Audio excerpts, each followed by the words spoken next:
Hello, my dear friends. Welcome to BYJU'S exam prep. Very good evening, all of you. I welcome you all to this very interesting and very important session for your ESE Prelims 2023, that is Design, Drawing and Safety. So, before starting the session, please do let me know whether my audio and video is all good, all perfect. Are you able to see and hear the voice clearly? Yes. Let me check from my end also. Very good evening. Good evening. Okay. Think that is being live. Yes. Okay, perfect. Hello guys. Hello, good evening. Good evening, Arun. Good evening. Hello, Hardik. Very good evening. All clear. All set. Fine. So, how's your preparation for ESE prelims going on? Because for the last few days, you all guys are giving your full effort, full dedication to all these marathon sessions, right? So in the morning you have covered material science taken by Ashutosh sir and Dheeraj sir. So I hope you all enjoyed. Okay. So we'll be continuing with that discussion only. We'll be going for design, drawing and safety. I'll be having a very quick revision of this subject because practically it's not possible to cover the entire topic. But yes, I'll be covering maximum possible topic in the next 2.5 hours or even 3 hours, right? So in less than 3 hours, we'll be trying to cover this segment of design, drawing and safety. And let's quickly start off the session. बहुत बढ़िया. Very good evening, Arun. Good evening. Fine. Virender Kumar Vidyarthi. Okay, very good evening, Virender. Chaliyo. So let's start the session because I want you guys to be actively participating. And sir, as from ESE point of view, I don't have much idea about this. Now, one thing is, many students, what happens, they are not having or feel very comfortable with the drawing subject. What happens is, drawing is a subject with many engineers try to visualize, अरे वही drawing करना पड़ेगा, drafter लेके जाते थे, है ना? That's not like that. They won't be asking you a question from there. They won't be asking you to draw the diagram, right? They will be simply asking you basic, simple understanding and purely conceptual. Okay, fine. Namaskar, good evening. Hello, TPM, good evening. Right, so they won't be asking you to draw any front view, top view. No, they won't be asking you like this. But yes, they could ask you from basic questions, from projections, from Conics. You can get some questions from safety. Okay, so let us quickly see what is the weightage of this subject, right? And before telling you this, Abhinav sir will be coming live today at 7:30. So I think everyone's सबका Valentine's Day is going all perfect. So me, Dheeraj sir, Ashutosh sir, हम लोग के साथ you are making your Valentine. It's very good. I can see the dedication for engineering service because that kind of dedication should be there if you're having an examination after 3 or 4 days. Okay, chaliye. Fine. So if I talk about this subject of design, drawing and safety, as you know that it was started in 2017, the syllabus was changed and that year 15 question was asked from this subject. 15, right? One of the, we can say, third or fourth highest important subject. But the next consecutive year it was only one question, right? And after that, because initially we don't know what kind of pattern they could be asking, but after 5 years we can simply say they have asked almost 7 to 8, like 2022 they have asked like 6 questions from this. So I would rather say 6 to 7 number of questions will be the average number of questions they could be, you can expect from this design, drawing and safety, right? Okay, और इसके अलावा if I want to tell you a very brief thing, design, drawing and safety में से drawing में they will be asking you majority questions from the projection topic जो will be covering today. Might be 1 or 2 questions from the conics that also will be covering, right? Introductory part we'll be having a quick brief of that. Safety say that you can get 1 or 2 questions. Fire safety say they have asked. From your construction safety say they have asked, right? From drawing perspective 1 question at max or 2, इससे ज़्यादा नहीं. तो basically equal weightage है design में, drawing में, safety में. Only we can say overview knowledge will be self-sufficient to complete this topics. Okay, चलिए start करें. Good evening, Farhan. Oh, Farhina, Dinesh, Diksha, very good evening. Chaliye. So let's start with this subject of drawing. Now, what is engineering drawing? What is the first thing which is coming to the mind? Engineering drawing hota kya? It is nothing but it is basically used to convey message from one person to another, right? अगर मैं engineering drawing की बात करूं, it will simply help us to convey the message from one person to another person. ठीक है, fine. But अब message, what kind of message? Basically the message could be sent in form of we can say voice, in form of video. But if you are conveying our message from one person to another person in form of some pictorial diagram, then that is basically the engineering drawing, right? So if I show you one image on the screen, ये image आपको देख के क्या लगता है? Please tell me in the comment section, everyone. इस image को देख के what is the first thing that is coming to your mind? Please tell me in the comment section, because I want you guys to understand what is engineering drawing. Okay, Dinesh, Dikshat, Arun, Hardik, Virender, देख के क्या लगता है sir? It's a basic sign of U turn, है ना? U turn का sign लगता है, जैसे हमने रोड्स में देखा होगा. We have seen in the roads also, there is nothing but a sign of a U turn.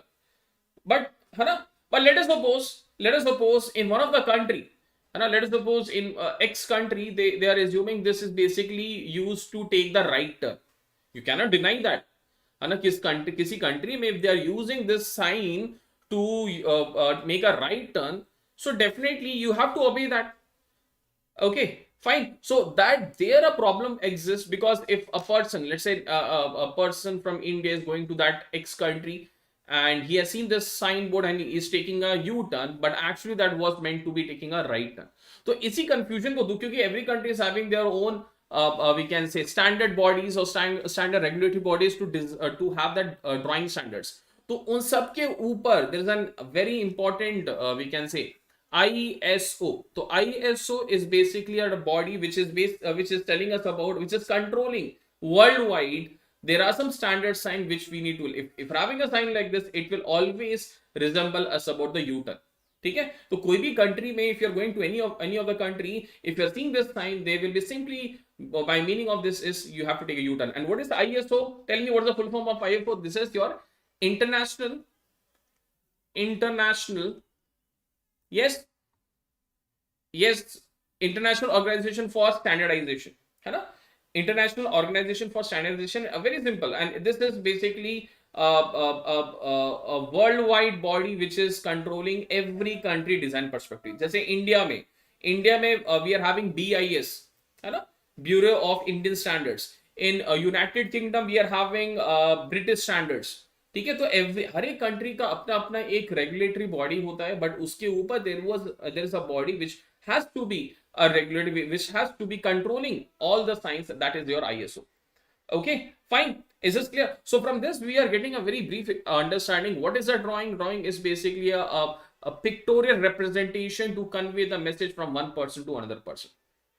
ठीक है, fine. चलो, अब इसके अंदर we are having different instruments, and won't be going into the base different kind of instruments like we are having pencils, drafter, compass. No, we won't going over this, क्योंकि आपको पता है कुछ आपको basics instruments I'll be discussing, because which is important from your examination perspective. So first one is pencils. Can you tell me how many classification of pencils are there? There are how many pencils which we are studying? Good evening Maniket, good evening Arun, Diksha, Dinesh, good evening. Can you tell me how many classification of pencils are there? Anyone who can tell me in the comment section? क्योंकि देखो ऐसी easy questions you can expect. I'll be asking you 2-3 questions. अभी frame कर लेंगे. The live session will be having some questions will be framed and you have to answer it. Exactly. Farina is absolutely correct.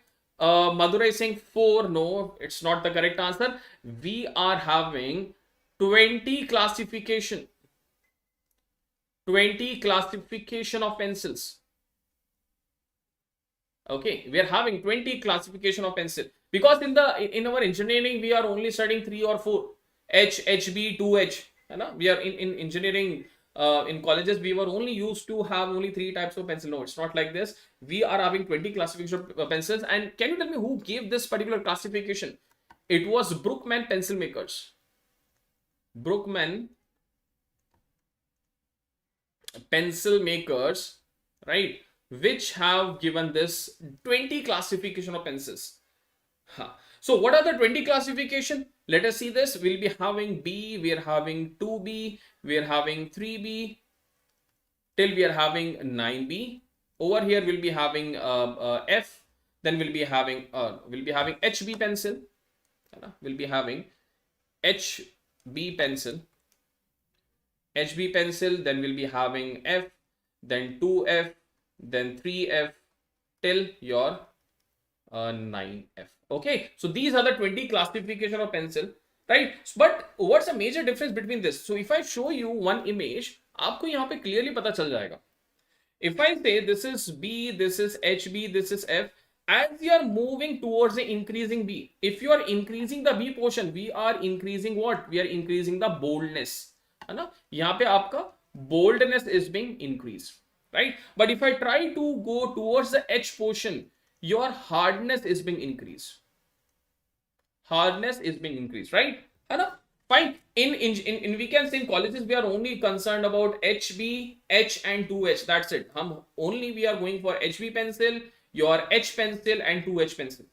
Okay, fine. But normally if I say there are 20 major classification of the pencil that you are seeing, and if you are moving towards F, your sharpness is gonna increase.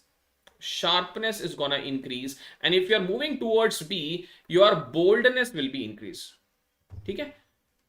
My next question is, so what is a composition for any pencil? What could be the composition of any pencil? So it is being seen that the lead pencil is basically being classified under two, we can say it is basically made up of two materials. If I say composition of lead pencils, can you tell me what are the two materials that we are using in order to make a lead pencil? Anyone? Graphite. Very good, Hardik, absolutely correct. There are two major two major composition, right? One is no, it won't be wood, right? Wood to obviously hoga. We are talking about the lead. Okay, we are having graphite, and second one we are having over here silica or clay. Okay, silica or clay. So what is being seen that when you are increasing the carbon content, when you are increasing the carbon content, right? When you are increasing the carbon content, then what will happen? You are moving towards the B side. That means you are increasing the boldness. Okay, fine. And when you are increasing the silica content, then what happens? You are increasing the sharpness. So you can get a question like this: which of the following you will be having, or we can say you have to arrange in the increasing or the decreasing order of the silica composition of lead pencil. So now you can easily tell, you can easily answer to this. We can have silica or clay, both are correct. Okay, fine. So if I say if you are having some increasing or decreasing arrangement, now you can easily tell the answer, right? So if you are increasing the silica content, you are increasing the sharpness of the pencil, and if you are increasing the graphite or the carbon content, then you are increasing the boldness of the pencil. Okay, fine. Now my next question is, ठीक है sir, यहाँ पर जा रहे हैं on the left hand side, if you are moving, your sharpness is increasing, and when you are moving towards the right hand side, your boldness, or we can say carbon content, is increasing. But what about your F and HB pencil? ठीक है, क्योंकि ये centre में है ना. Fine, it is basically at the center. तो इन दोनों के बीच में what is the major difference? If I talk about an F pencil or an HB pencil, what is the major difference? It is being seen that in F and HB there is equal purpose, or we can say 50% silica and 50% graphite. Okay, if I talk about F pencil and if I talk about HB pencil, in both cases what we are having 50% silica, right, and 50% graphite. So next question is, sir, अगर ये दोनों same हैं, if they are having the same composition, then why we are defining F pencil and HB pencil? Are able to understand this? Why we are getting the different pencil? क्योंकि it is being seen that in F pencil, we call it as fine pencil, the grain size are different. The grain size of silica and graphite are different. But if I talk about HB में क्या होता है? We are having same equal grain size. ठीक है? These are very small points which only you have to just be attentive in the session. I think you will be able to cover at least 80% of the syllabus, minimum 80%. Okay, fine. Is this clear? So F or HV में major differences, we are having 50% silica, 50% graphite, but in HV what happens? The size, the grain size of silica and the grain size of your graphite will be different. Okay, in case of this, we'll be having the same grain size, your silica and your graphite will be having the same grain size in case of HB pencil. Is this clear?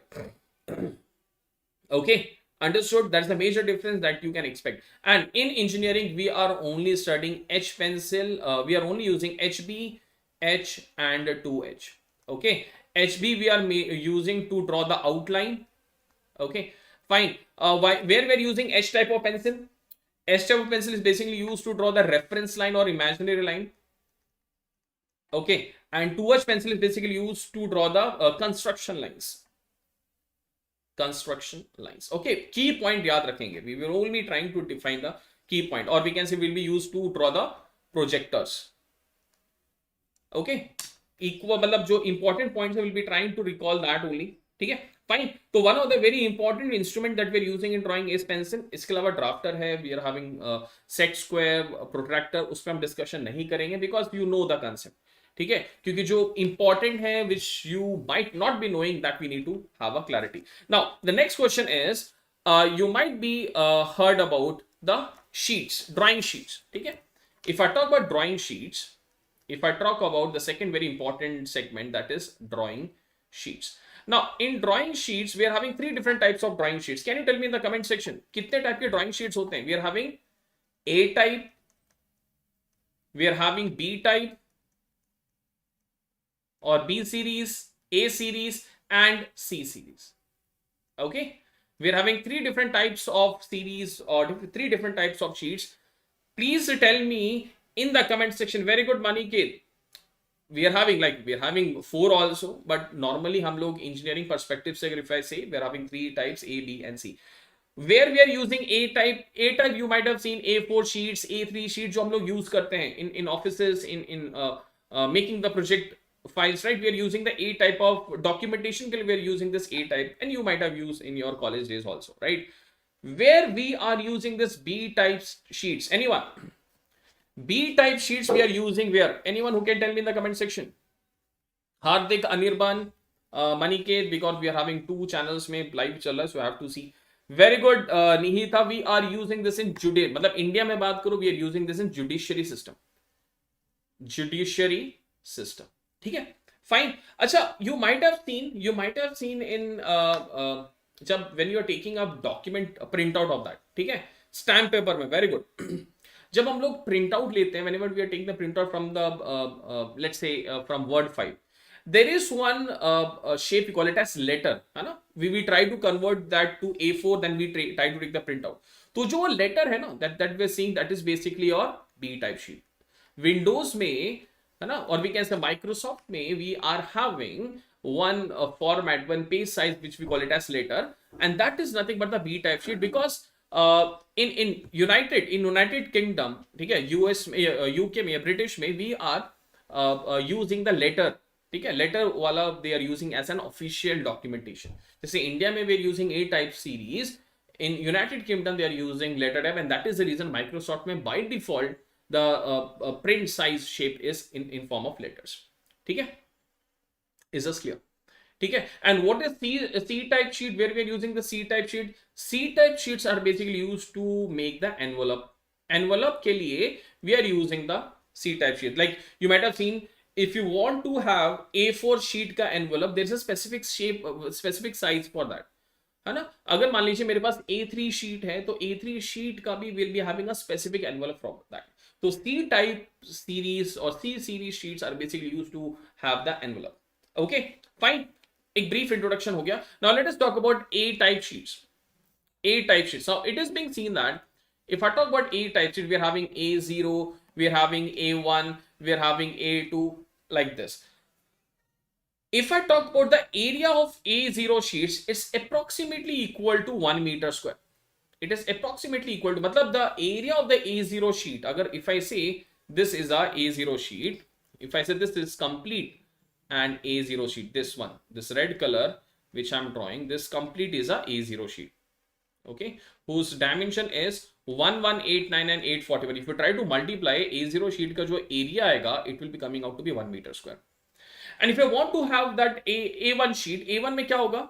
Just you try to have to fold from the center. जब आप center से fold कर देंगे, we'll be having this sheet, which we call it as A1. ठीक है? It will be the dimension of will be 841 into half of this 594. जब A1 को आधा कर देंगे, we'll be having A2 sheets. So it will be having a dimension of 594 into 420. So as we are moving along this series, we are having half of the areas. मतलब A0 का अगर 1 meter square है, A1 will be having 1 by 2, A2 will be having 1 by 4. So similarly, we will be having A4 as 1 upon 2 to the power 4. Okay. So how we can directly identify the area of A series sheet? The area of A series sheets is nothing but 2 to the power minus n. 2 to the power minus n. Okay. If I want to calculate for A0 sheet, put n equal to 0. You'll be having 2 to the power 0 is 1. So 1 meter square. If you want to calculate the area for A5 sheet, that will be 1 upon 2 to the power 5. ठीक है. अब इसमें question क्या बनता है? Questions you can expect from this is how many sheets you can obtain, how many sheets can be obtained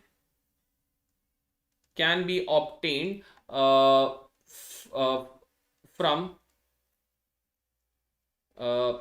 how many, let's say A4 sheets can be obtained from A1 sheet. Can you tell me the comment section? How many A4 sheets we can obtain from one A1 sheet? एक A1 sheet से कितने A4 sheets we can obtain? Please tell me the comment section. कैसे करेंगे? How many A4 sheets can be obtained from one A1 sheet? देखो A1 का, एक A1 का कितना होता है? We are having 1 meter square. एक A4 sheet का एरिया कितना होगा? That is 1 upon 2 to the power 4. A1 sheet का होगा 1 upon 2, right? So just we have to take the ratio of this. So number of A4 sheets will be simply equal to 2 to the power 4 minus 1, that is 2 cube, that is equal to, yes, it will be 8. 16 कहां से भाई? 16 कहां से? Yes. क्योंकि देखो A1 sheet का area कितना है? 1 upon 2. Just you have to take the division of this. ना देखो, अगर आपको ये से नहीं आ रहा, this आप area of A1 sheet divided by the area of A4 sheet, है ना? ये A1 sheet है, A0 की बात ही नहीं कर रहे हम लोग. A0 की बात ही नहीं कर रहे. We are talking about A1 sheet. तो यहां पर देखो ऐसे मिस्टेक हो सकता है. A1 sheet का एरिया कितना? 1 upon 2. This is 1 upon 2 to the power 4. So this is 2 to the power 3. That is 8 sheets. So you can obtain 8 A4 sheets from one A1 sheet. If this would have been an A0 sheet, अगर ये होता number of A4 sheets from A0 sheet, that will be equal to 2 to the power 4 minus 0, that is 16. The answer 16 will be coming only for if you are extracting this. If there is an A0 sheet, वहां से आपको 16 आएगा. हाँ ठीक है, तो ये please ध्यान रखिएगा. So how we can obtain? अब इसका सिंपल तरीका क्या है? To remember, the number of sheets will be equal to the area of the larger sheet divided by the area of the smaller sheet. That's it. ठीक है, number of sheets निकालने का simple तरीका है, number of sheets. To calculate this, you can simply say the area of the larger sheet divided by the area of the smaller sheet. Okay, fine. तो यहां से आप easily you can calculate the number of sheets. Larger sheet का area divided by the smaller sheet का area. Very good, Arun, Dinesh, very good. Okay, so you can see from the screen also, this is complete A0. इसको fold किया, we are getting A1. A1 को fold किया, we are getting A2. A2 को half किया, we are getting A3. A3 को half किया, we are getting A4. Very important one point. Second important point is, it is being always seen that the ratio of length is to breadth. The ratio of length is to breadth is always following a ratio of 1 is to root 2 or root 2 is to 1. ठीक है? Fine. It is being seen that the length is to breadth for an A series, even in B series or C series, it will always have the ratio of either root 2 is to 1 or 1 is to root 2. It depends upon कि आप length किसको ले रहे हैं. ठीक है? तो आप इसको root 2 is to 1 भी ले सकते हैं, or you can take it as 1 is to root 2. Right? Small key points. Now, next probable question which you can expect is from this. अच्छा, सभी लोगों ने, you might have seen across whenever you are printing the project, you are seeing this kind of image, right? So there is one interesting image you can see over here, that is 75 GSM. 75 GSM. What is this GSM? कोई बता सकता है? Those who have studied drawing, you might be knowing about this. ये GSM का क्या मतलब है? What's the meaning of this word GSM? It is basically equal to gram per meter square. That means 1 meter square will be having 75 gram. Okay? 1 meter square will be having 75 gram. Now, let us suppose it shows thickness. Perfect. देखो. Let us suppose if I'm having 100, if you're having, or let's say 100 A4 sheets having 75 GSM. Can you tell me what will be the weight of this particular 100 sheet? अगर मेरे पास 100 A4 sheets हैं और उसका sheet का GSM है 75, then what will be the weight of this 100 A4 sheet? Can you tell me? देखो, if I say 75 gram is for 1 meter square, and can you tell me 1 meter square is basically 1 A0 sheet, है ना? 1 meter square is basically 1, मतलब एक A0 sheet का weight होगा 75 gram. Okay, so if you're having 1 A0 sheet that is having 75 gram weight, so 1 A0 sheet is equivalent to how many A4 sheet? 1 A0 sheet is equivalent to how many A4 sheets? Please tell me. मैंने आपको बताया था अभी. एक A0 sheet कितने A4 sheets के बराबर होगा? Yes. From 1 A0 sheet, how many A4 sheet will be obtained? We can say it will be 16. है ना? Yes. 16 A4 sheets. Yes or no? 16? Yes. Perfect. Answer यहाँ पर इकबाल का आंसर आ चुका है 600 ग्राम. Okay, perfect. So I can say 16 A4 sheets will be having a weight of 75 gram. So 1 A4 sheet will be having a weight of 75 by 16 gram. So I need to calculate the weight for 100. So I can say 100 A4 sheet will be having a net weight of 75 into 100 by 16. Solve करेंगे. Can you tell me the nearest value? Can you tell me the nearest value that you can obtain? Yes.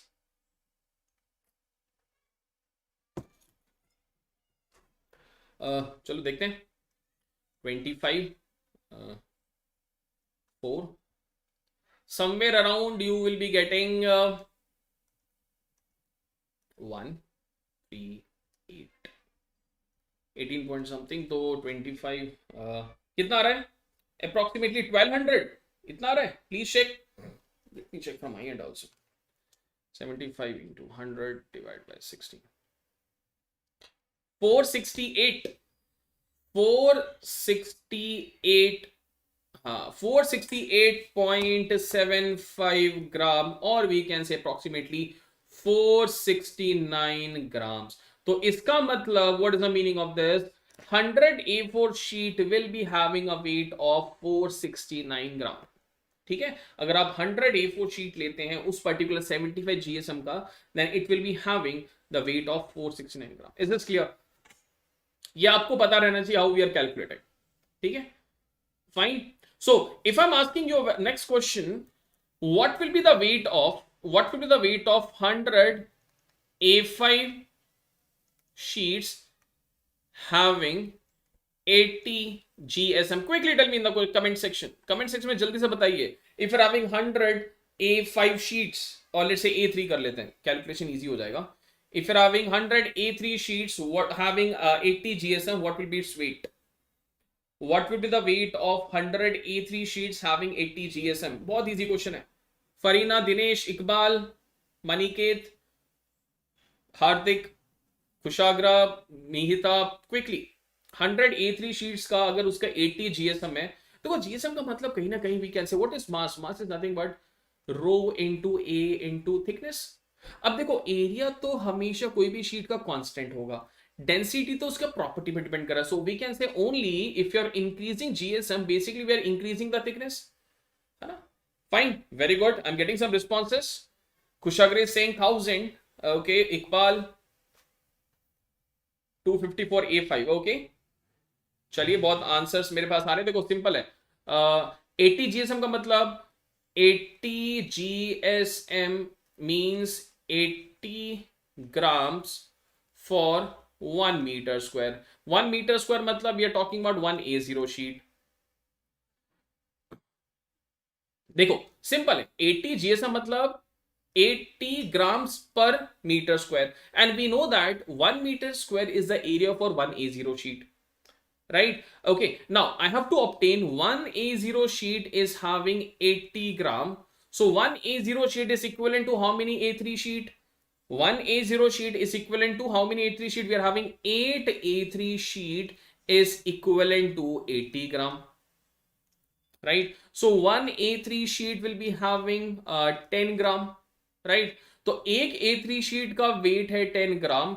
100 A3 sheets का कितना होगा? 100 A3 sheets will be having a weight of 10 into the 100, that is 1000 gram. That is simply we can say 1 kg. ठीक है? Is this clear? That will be equal to 1 kg. Understood? Hardik, is this clear now? Simple सा देखो unitary method है, concept को याद रखिएगा. अब देखो हर एक शीट का every sheet is having a same area. If you are using this much thick और small thickness, area will be always be same because that is a standard thing, that the standard we can say size we have to follow. So only distinguish factor is the thickness. मतलब if you are increasing the GSM, basically you are increasing the thickness. And आपने सुना होगा when you are printing the project जब आप print लेते हैं, there's one paper called as bond paper. सुना है? Has everyone heard about that bond paper?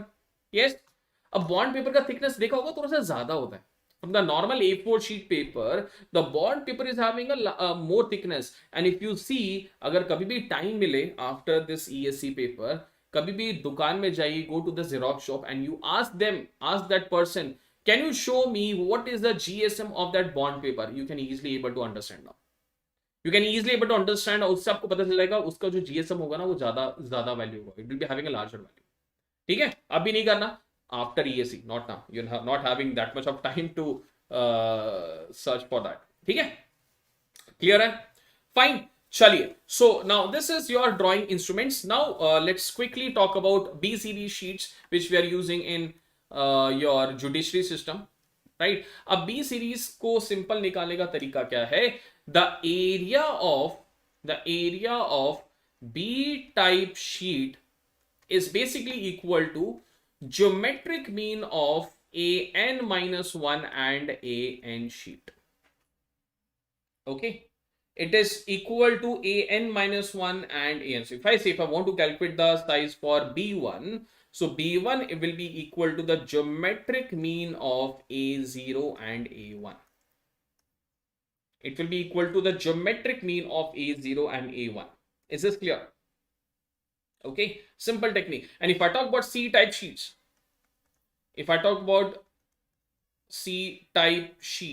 it is nothing but the geometric mean of AN and BN. ठीक है? Fine. The CN that we can say the area of C type sheet is nothing but the geometric mean of A type and B type sheet.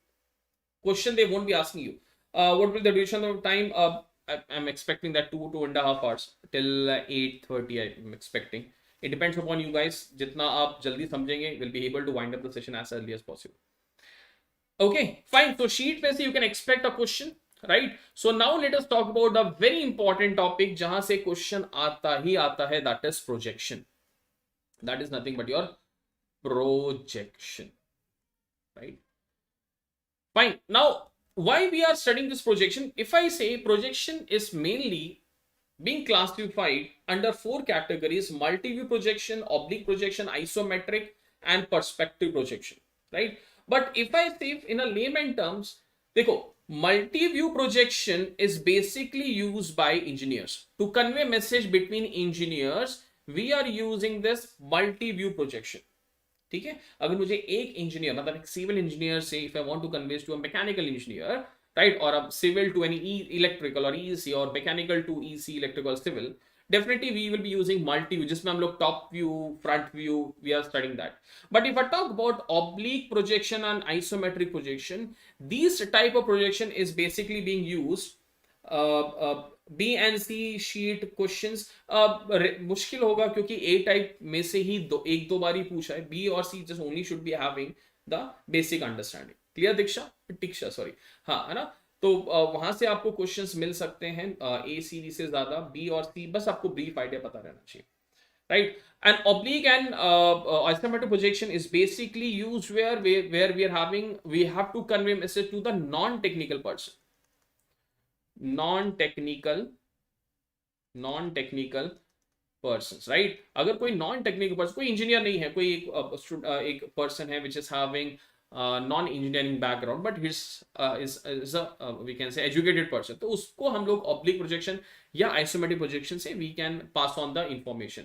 Perspective projection हम लोग use करते हैं where we want to convey the message to an illiterate person. अगर कोई person है, he has not studied anything, तो उस case उनको कभी भी ऑब्लिक आइसोमेट्रिक का मतलब नहीं पता चलेगा. They have to understand by taking the photo. जैसे हम पिक्चर लेते हैं, let us suppose you are clicking on picture, ठीक है, आपके पास एक कैमरा है, मोबाइल फोन, आप कैमरा ऑन करेंगे, आप एक पिक्चर लेंगे, and if you show that picture to a person, might be an illiterate person, he will be able to understand, right? तो उस टाइप के प्रोजेक्शन को हम लोग बोलते हैं पर्सपेक्टिव प्रोजेक्शन, इफ आई से इन अ जनरल पर्सपेक्टिव. बट अगर मैं प्रोजेक्शंस की बात करूं, अगर मैं क्लासिफिकेशन प्रोजेक्शन की बात करूं, projection is basically classified under two categories. ठीक है. If I say projections, तो उसको समझने के लिए there are some terms that we need to have a clarity. One, we call it as source, जिसको हम लोग एक आई की तरह ड्रॉ करते हैं. We are having object, right? We'll be having one object, we'll be having one plane, ठीक है, जिसको हम लोग ऐसे रिप्रेजेंट करते हैं. And we are having projectors, जिसको हम लोग लाइन से डिनोट करते हैं. मतलब will be having one source, ठीक है, और सोर्स मान लीजिए, let me show one diagram, I think that is present over here.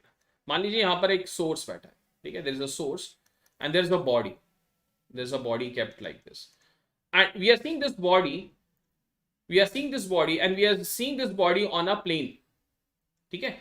तो ये आपका है object, this is the object, right, this is the source. ये जो आपका रेस जा रहा है, which we call it as rays और प्रोजेक्टर, ये आपका ऑब्जेक्ट है, right, and this is the plane over which we are seeing the shadow, जिसमें हम लोग किसी ऑब्जेक्ट का शैडो देखते हैं या इमेज देखते हैं. Okay, this we call it as the plane.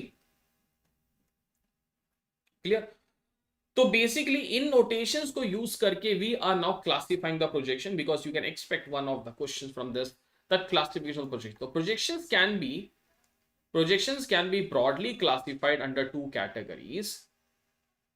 One is when the source is at, with respect to the source, so when the source is at infinity,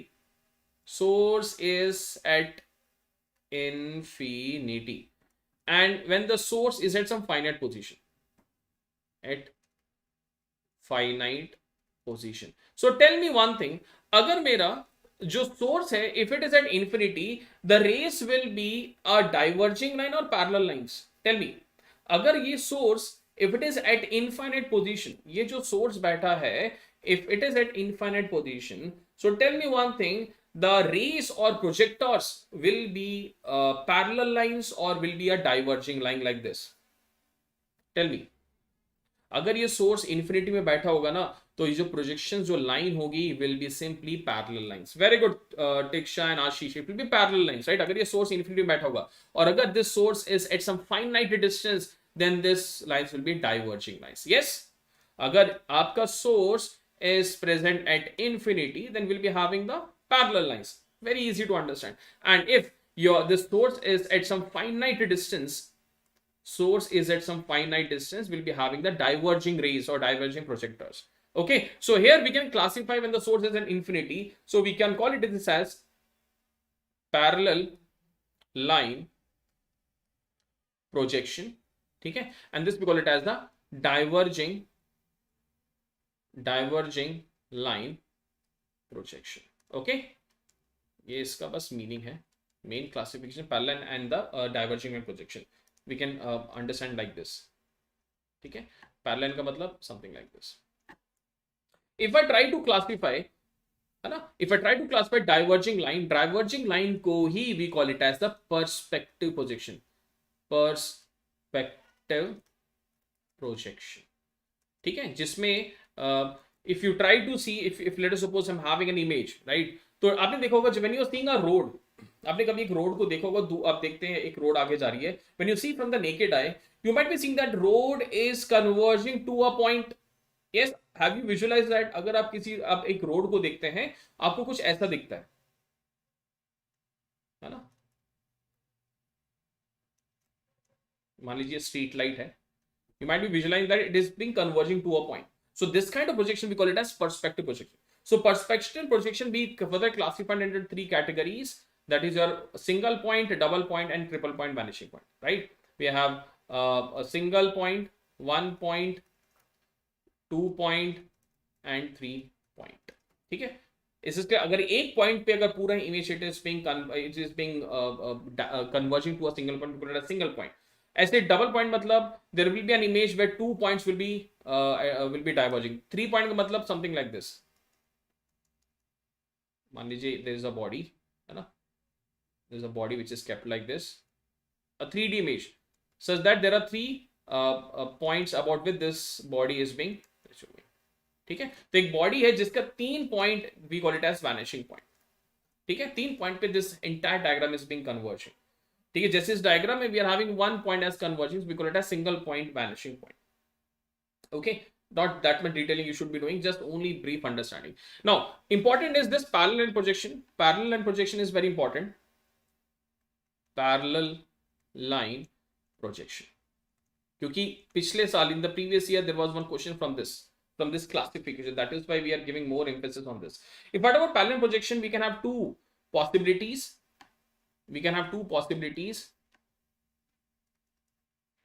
Now we can say, if you take sun is a source, right, and which is continuously emitting rays, and sun is at, we can assume to get infinite position. हाँ correct Arun, जैसे sun the source is at infinity. अब वहां पर भी आपने दो perspective देखा होगा. when you are having let us suppose in afternoon, है ना, 12 बजे दोपहर को, what will be the shadow, length of the shadow? Can you tell me? If the sun is at the top, then what will be the length of the shadow? उस case में आपको कोई projection आएगा ही नहीं, है ना. Fine. When we can say the theta is equal to 90 degree, then this kind of projection we call it as orthographic projection. Orthographic projection. Perpendicular. Exactly. इसको हम लोग बोलते हैं orthographic projection. When the sun is at the top, something like this. ठीक है? Fine. And when other than 90 degree, in that case we'll be having some the shadow length will be there. ठीक है, तो इसको हम simply समझ सकते हैं. If I say this is the projector और we can say rays, and if this is the plane, तो अगर इस रेज और प्लेन के बीच में we are having a 90 degree, we call it as orthographic projection. And when we are having an angle between the rays and the plane, this we call it as the we can say oblique projection. इसको हम लोग बोलते हैं oblique projection. We call it as oblique projection. Clear? अब oblique projection में से last year question पूछा था. तो question was this oblique projection is further classified under two categories.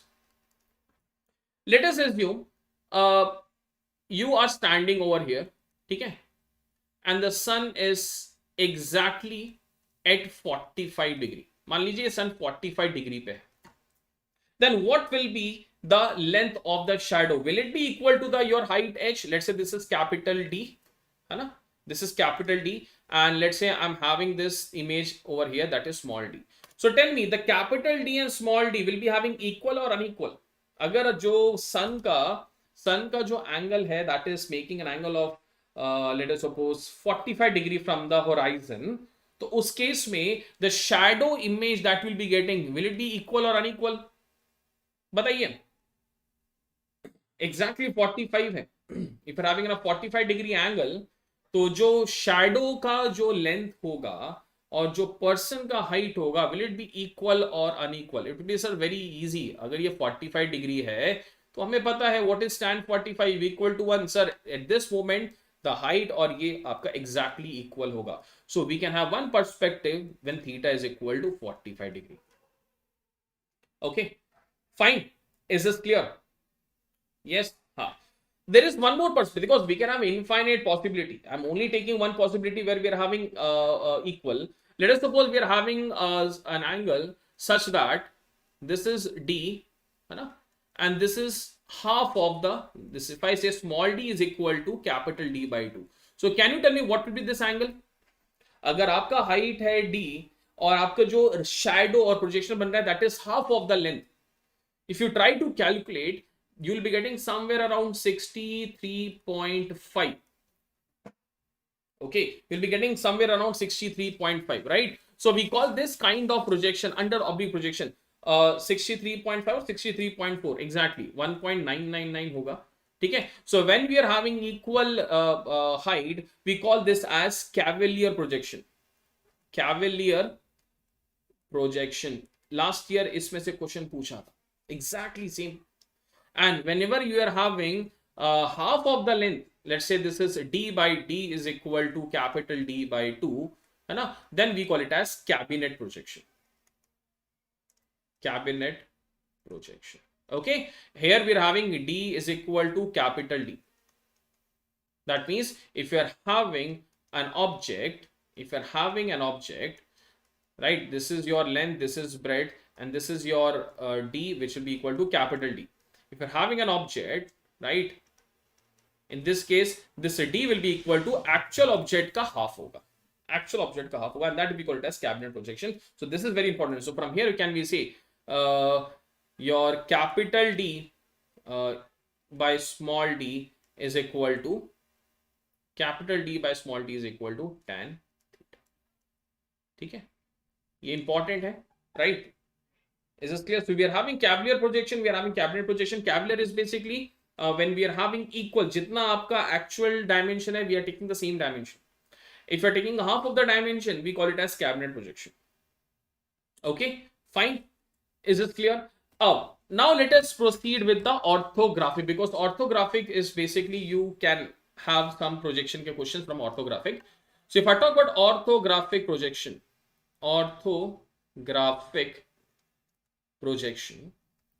ठीक है. अब orthographic we can have two possibilities. Majorly orthographic we can have two possibilities. One is multi-view projection. Okay, multi-view projection, and second we call it as axonometric projection. Axonometric projection. Right, classification बस आपको overview पता रहना चाहिए. ठीक है. Multiview projection में what is happening, the observer is changing position. Observer changing position मतलब let us suppose this is the body. Sometimes I am seeing from the up, I am seeing from the front, sometimes I am seeing from the side. That we call it as multiview projection. ठीक है. Axonometric में क्या होता है, just opposite. Object is changing the position, observer is fixed. मैं यहीं खड़ा हूं, I'm placing the object over here, I'm changing the object like this, I'm changing the object like this. ठीक है. Observer is fixed. In multi-view projection, what is happening? Observer is changing the position and the object is fixed. ठीक है. Fine. Is this clear? तो axonometric की बात करेंगे. Axonometric projection is further classified under three categories. 3, क्योंकि classification we should be knowing कि भाई जो projection that we are studying, it is coming under which categories. So it is being classified under 3 categories. Let us suppose if we're having an object, ठीक है, एक object हमारे पास, we're having an object, okay, let's say this is alpha, this is beta, and this is gamma, ठीक है. If all the angles are not equal, alpha is not equal to beta is not equal to gamma, then we call it as a trimetric projection. Trimetric projection. This year you can expect a question from this. ठीक है, ऐसे इस वाले में. If any one of the set of the angle is equal, that means alpha equal to beta, not equal to gamma, or alpha not equal to beta but equal to gamma, or we can say alpha equal to gamma but not equal to beta. So this kind of projection, when we are having any one of the angle is equal, we call it as a diametric projection. ठीक है. And when alpha equal to beta equal to gamma, can you tell me what kind of this projection we call? अगर सारे के सारे angles if they are equal, then we call this kind of projection to be, tell me.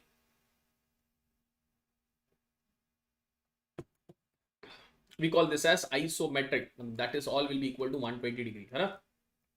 So this is, we call it as isometric projection. Very good.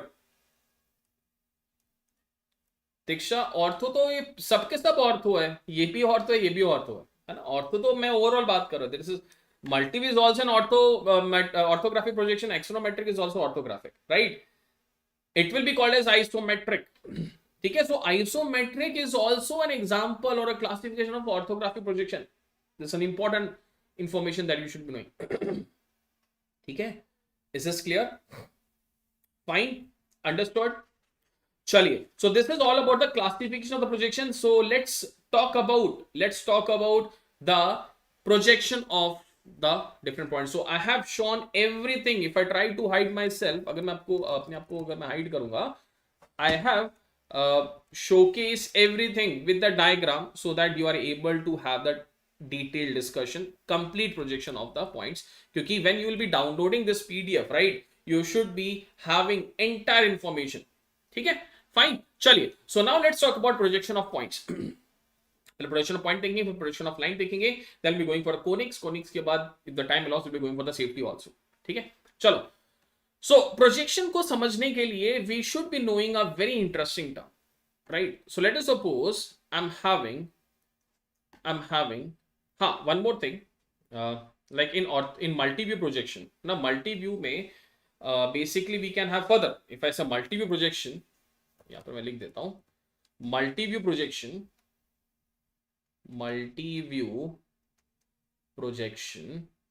Right? Multi-view projection is basically further classified into two categories. One we call it as your principal views, and second we call it as your auxiliary views. Auxiliary views में we can have infinite type of projections. Principal views में we can have only 6 views. 6 views होते हैं इसमें. We are only 6 views possible. In auxiliary we can have infinite views. That means I can see a body in any direction. कोई problem नहीं है. पर principal view का मतलब we are seeing in some particular direction and we are only able to obtain 6 views, right? अब क्या होता है principal views? If I talk about principal, we are having the front view. We are having the front view. We are having the rear view. We are having the top view. We are having the bottom view. ठीक है. We are having the left side view and we are having the right side. Left side view and we are having the right side view. So these are the 6 possible views which we call as a principal views. अब question ये है, where we can see the front and rear view. Front and rear view we call it as principal planes. तो principal planes, अगर मैं front और rear view की बात करूं, we can see the front and rear view in a vertical plane. We can see the top and bottom view in a horizontal plane. We can see the left side and the right side view from in a profile plane, profile plane, ठीक है। इसमें से vertical और horizontal is very important. And what do we call this top view? Top view को what we call in civil engineers might be telling this very easily. Top view को हम लोग कुछ और नाम भी बोलते हैं। Can you tell me? Top view को we are seeing, we are giving one more name for this. Can you tell me in the comment section? Civil engineers actively participate. Top view को हम लोग एक और नाम बोलते हैं। What do we call this top view? Top view को हम लोग एक और नाम बोलते हैं। जैसे बिल्डिंग का अगर top view है, we're having a floor plan, है ना? We call it as भाई यहाँ पे होना चाहिए बेडरूम, यहाँ पे किचन, यहाँ पे ड्राइंग रूम, है ना? We call it as plan, we call it as plan. तो अगर आपको टॉप व्यू की जगह they are saying you plan, that means they are basically talking about top view. And where we can see the top view, we can see in the horizontal plane. And if I talk about the front view, है ना, if I talk about the front view, a front view से what you are able to see, we are able to see the elevation. तो अगर आपको front view की जगह if they are seeing this word elevation, then by default you have to calculate the front view, ठीक है? Is this clear? Fine. So now let us talk about how we can calculate this. So let us suppose this is the vertical plane, this we call it as vertical plane, and this one we call it as the horizontal plane. This one we call it as the horizontal plane, ठीक है?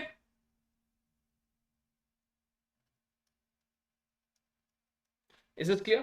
Fine. Ab let us suppose I am saying this is the first quadrant, this is second quadrant, this is third quadrant, this is fourth quadrant. Projection of points से question पूछे जाते हैं. Let's take one example. There is a point A which is 20 centimeter, we can say 20 centimeter in front of vertical plane and 10 centimeter above horizontal plane. Can you tell me this point will be present in which quadrant? अगर मेरे पास ऐसा information है 20 centimetre in front of VP and 10 centimetre in above HP, can you tell me where this point will be present? Where this point will be present? Obviously, the first quadrant. VP के सामने, this is the front portion above, so it will be present in the first quadrant. Let us suppose this is point A. ठीक है, first quadrant में it will be present. One type of question. If I say the front view, always say that we are always seeing this body from this end. ठीक है, this is the front view, and if I see from this perspective, this is the top view. So the front view will always be present, or it will be available on the vertical plane. Let's say I'm taking it as A. ठीक है, and the top view will be always present in the horizontal plane. Let's say this is A dash. ठीक है, fine. Sorry, front view is dash and small letter is the top view. ठीक है, fine. Always remember front view में we call it as a dash and a small letter is for the top view. But यहाँ पे we are not able to understand. If I want to show, this is a 3-dimensional figure. This is a 3-dimensional diagram. If I want to show in a 2-dimensional perspective, तो उसके लिए what we do, we try to draw the XY line diagram. What is XY line? Let us suppose जहां पर ये दोनों intersect करें, this is X and Y. ठीक है, so if I try to draw this XY line, अब मुझे बताइए this point A dash is how much distance above XY line? Can you tell me? जो point A dash है, which we call it as a front view, this point A dash is at a distance of how much above XY line? Can we say this distance is 10 centimeter? Yes, understood, है ना? And if I talk about, अब ये तो आ गया आपका front view. अब मैं top view कैसे दिखाऊं? भाई टॉप व्यू के लिए I have to change the perspective. तो उसके लिए क्या करते हैं? It's a very simple technique. We try to rotate this horizontal plane in a clockwise direction. We try to rotate this horizontal plane in a clockwise direction. तो अगर ये point A clockwise घूमा, this is the top view, तो top view आपको कहीं ना कहीं XY line के नीचे आ जाएगा. So it will be present over here. Can you tell me what will be this distance? What is the distance between point A and the XY line? Basically we are talking about this distance. ये कितना है? 20 centimeter. So this will be 20 centimeter. So this is the front view, and this this is the top view, and this is the front view of the point A.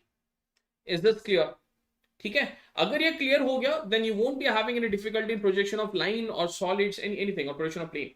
ठीक है, majorly you can expect a question from line में एक horizontal trace करके आता है, that we have to discuss. But the trace, what is the meaning of this trace, right? For that you should be knowing what is the projection of point. So we have seen the front view and top view of a point. Is this clear?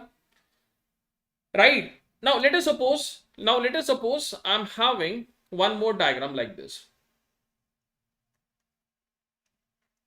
Let's say this is point A, and this is A dash.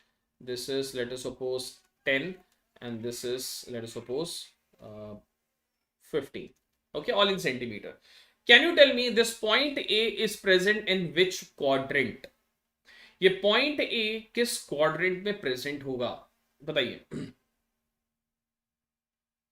Point A, actual point, is present in which quadrant? Now, dash is basically we are using A dash. Basically, we are talking about the front view, and A is basically your top view, right? है ना? Fine. चलिए.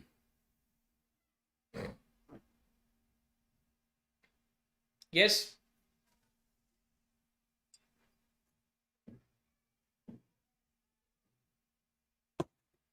बताइए, in which quadrant this point A will be present? First quadrant, second quadrant, third quadrant, fourth quadrant. अब कैसे पता लगाएं? ठीक है, let's do this analysis. चलो, let's quickly draw this diagram. ठीक है, अब बोल क्या रहा है? Now front view will always be, you will be able to see very clearly. अब front view कहाँ है? Front view is above xy line. This is xy line, है ना? xy line के ऊपर है. So front view somewhere around there. ठीक है, having a distance of कितना? 15.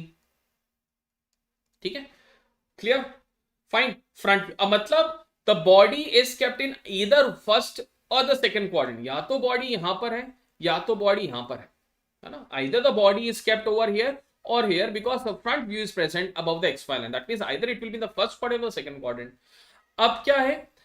Now the top view is present above xy line. मतलब कहीं ना कहीं the top view might be present over here when we are rotating this clockwise. क्योंकि अगर यहाँ present होता वो xy line के नीचे होता, it would have been gone to the below xy line. Because the top view was present over here, when you're rotating this, it will be coming over here. So that simply means our actual point was somewhere over here. This was the front view, this was the top view. So it is present in the second quadrant. The point is present in the second quadrant. Okay?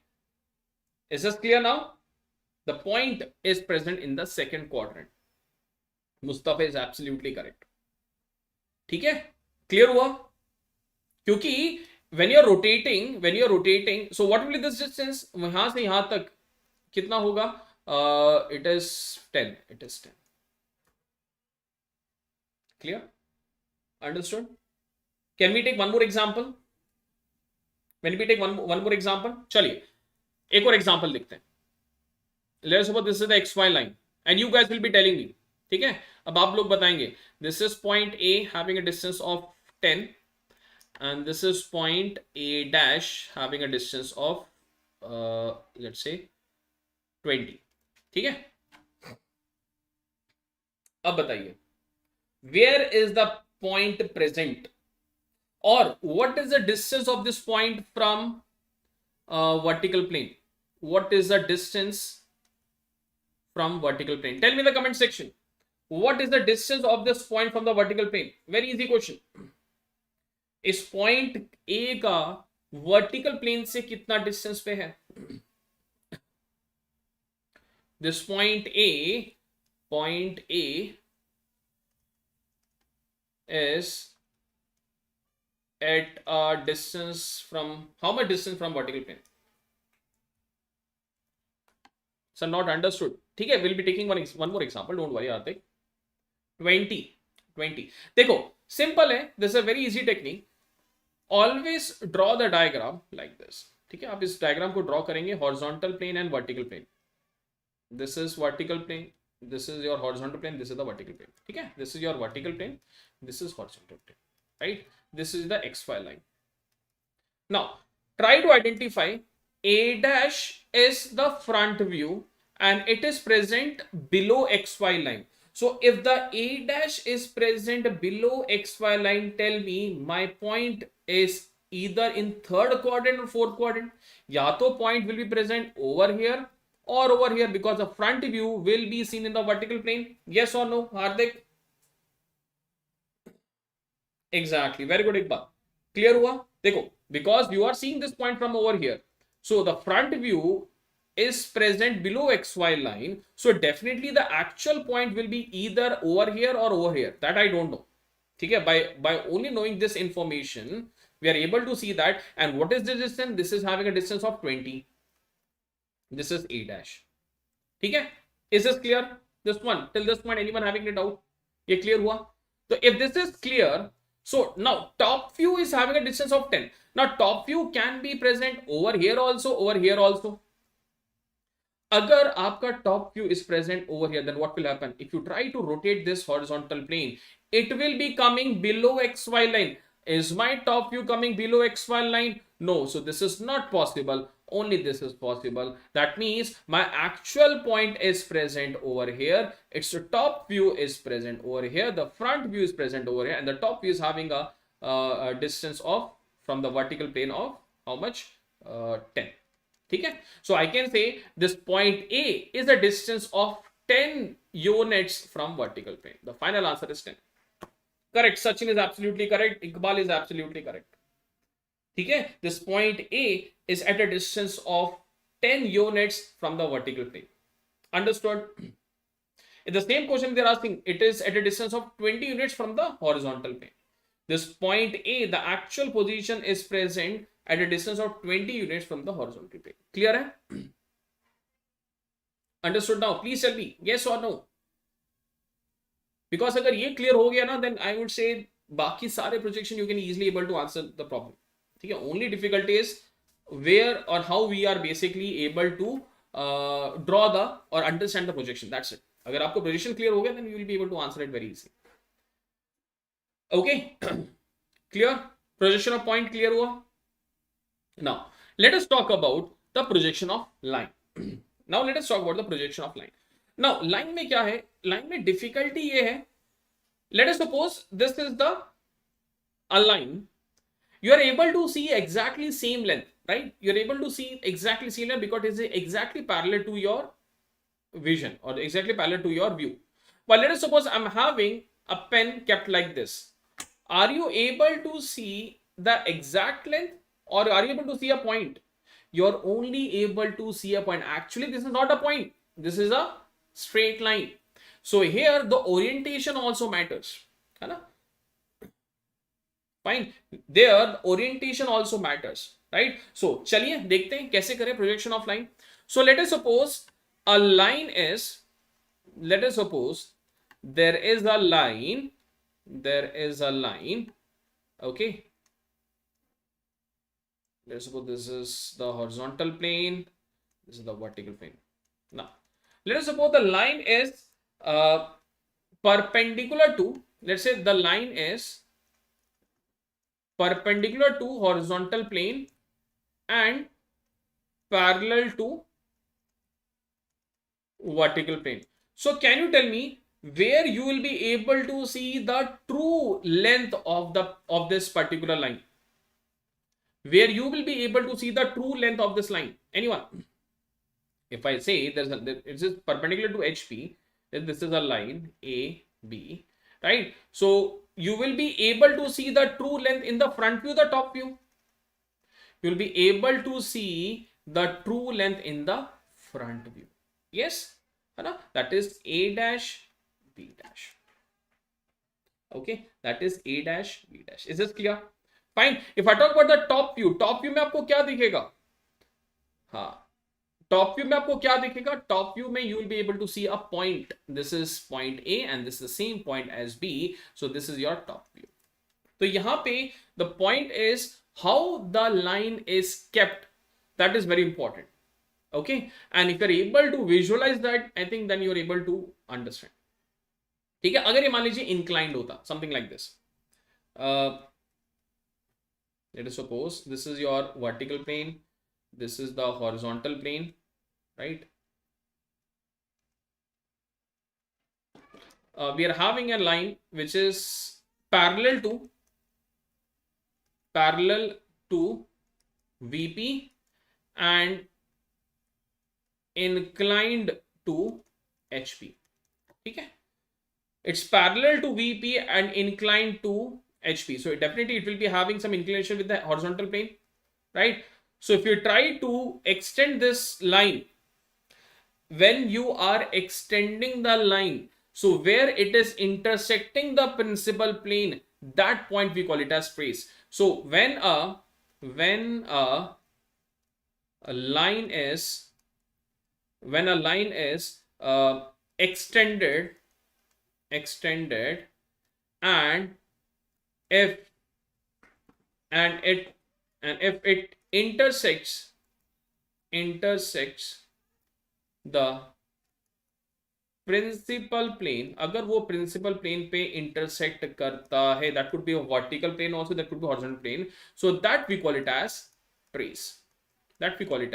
trace. Okay, जब this line is extended, so if it is intersecting at any one of the planes, that we call it as trace. So here we can have horizontal trace also, we can have vertical trace also. So tell me, in this example, in example number 1, do we have any vertical trace or do we have any horizontal trace? क्या example number 1 में can we have the vertical trace? Can we have the vertical trace? Vertical trace का मतलब when you extend this line, it should be intersecting at the vertical plane. It is not intersecting, so there is no vertical trace. We are having only this point as the horizontal trace. ठीक है, एक ही point है, that is horizontal trace. Is this clear? Fine. Trace का simple मतलब, the basic meaning of the trace is when you extend that line.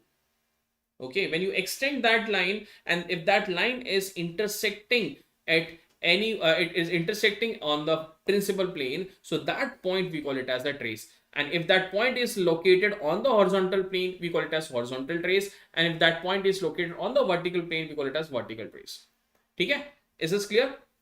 Understood? Like in this example, if the line is parallel to VP and inclined to HP, do we have horizontal trace or vertical trace? Tell me in the second example, in this case, do we have vertical trace or do we have horizontal trace?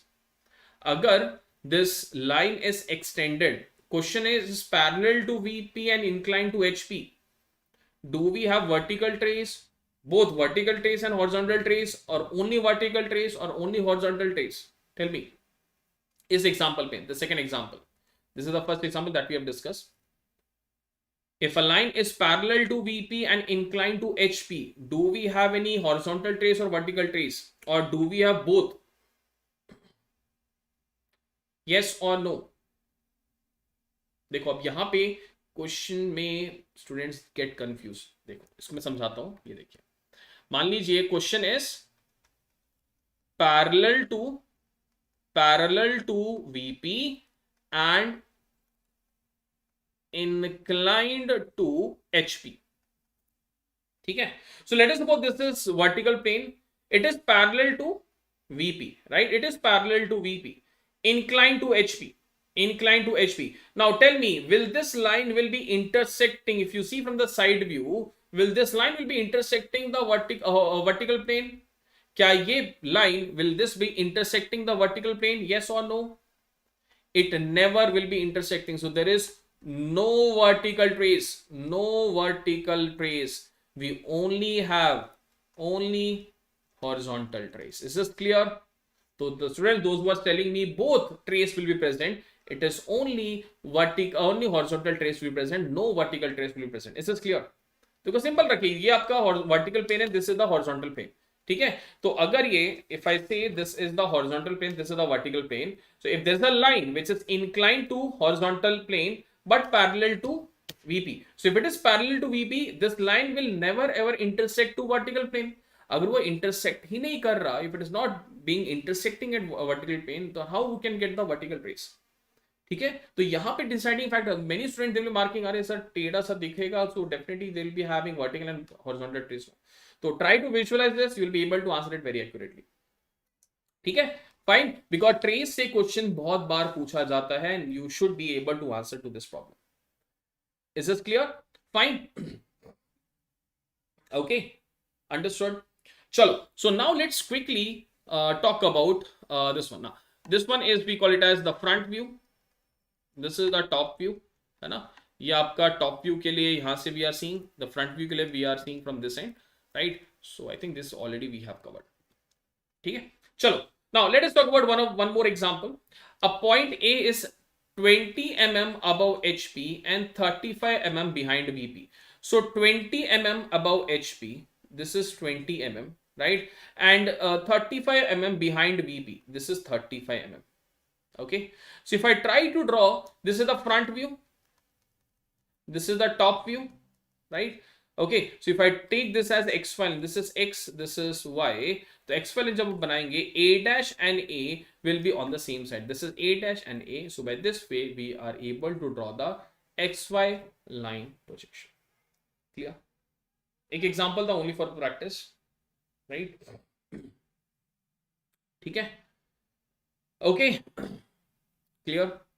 चलिए आप थोड़ा सा conics की बात करते हैं, because we are almost 1 hour is going pass, तो थोड़ा सा कॉनिक्स की बात करते हैं, then will be entering to the roulettes, क्योंकि रोलेट्स भी एक इंपॉर्टेंट टॉपिक है where you can expect some questions. चलो, what is conics? What is conics? Conics is basically when you are cutting a right circular hollow cone. If you're having a right circular hollow cone, right?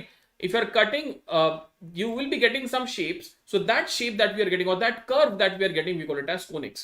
आपने इसको पढ़ा होगा आपके class 11th या 12th में भी. ठीक है, अगर if you're having a hollow cone, if you're having a hollow cone, so if you try to cut, let's suppose I'm cutting like this, so we'll be getting something like this. So this is nothing but an ellipse. If I'm cutting a section like this, so we'll be getting a rectangular hyperbola, or we can say a hyperbola, right? So definitely a rectangular hyperbola. So here we need to identify in conics what kind of shapes we can get. In conics we can get ellipse, or we can say we can get a circle. Okay, we can get ellipse, we can get parabola, right? We can get hyperbola, we can get rectangular hyperbola, we can get a straight line. Okay, so let me show you the diagram so that you are able to clearly visualize. Now what is happening? We are cutting this plane. Now if I say and we are always measuring the angle from the vertical. So this section plane is making an angle with the vertical, ठीक है. Let us suppose this angle, this if I draw it over here, this is your right circular cone, this is the right circular cone, right? This angle we call it as a semi-cone angle. Alpha is your semi-cone angle. ठीक है, fine. Now how we can obtain a hollow cone? एक right circular hollow cone कैसे मिलेगा? What we can do is we can keep this particular line, and if you try to rotate, अगर इस line को rotate करेंगे, then we'll be able to obtain what? We'll be able to obtain a right circular cone. Yes, if I'm having a line and if you try to rotate this, I'll be getting a hollow cone. Yes or no? And this line we call it as generator. ठीक है, अगर मैं एक shape को किसी के about axis के about rotating, that is basically generating the curve, that is we call it as generators. So in a right circular cone we can have how many number of generators? How many number of generators we can obtain? Can you tell me, in right circular cone how many generators are present? A question was asked, tell me. In a right circular cone, if I say there is a straight line, this is one generator, second generator, so how many generators we can obtain? in a right circle cone we can have infinite generators.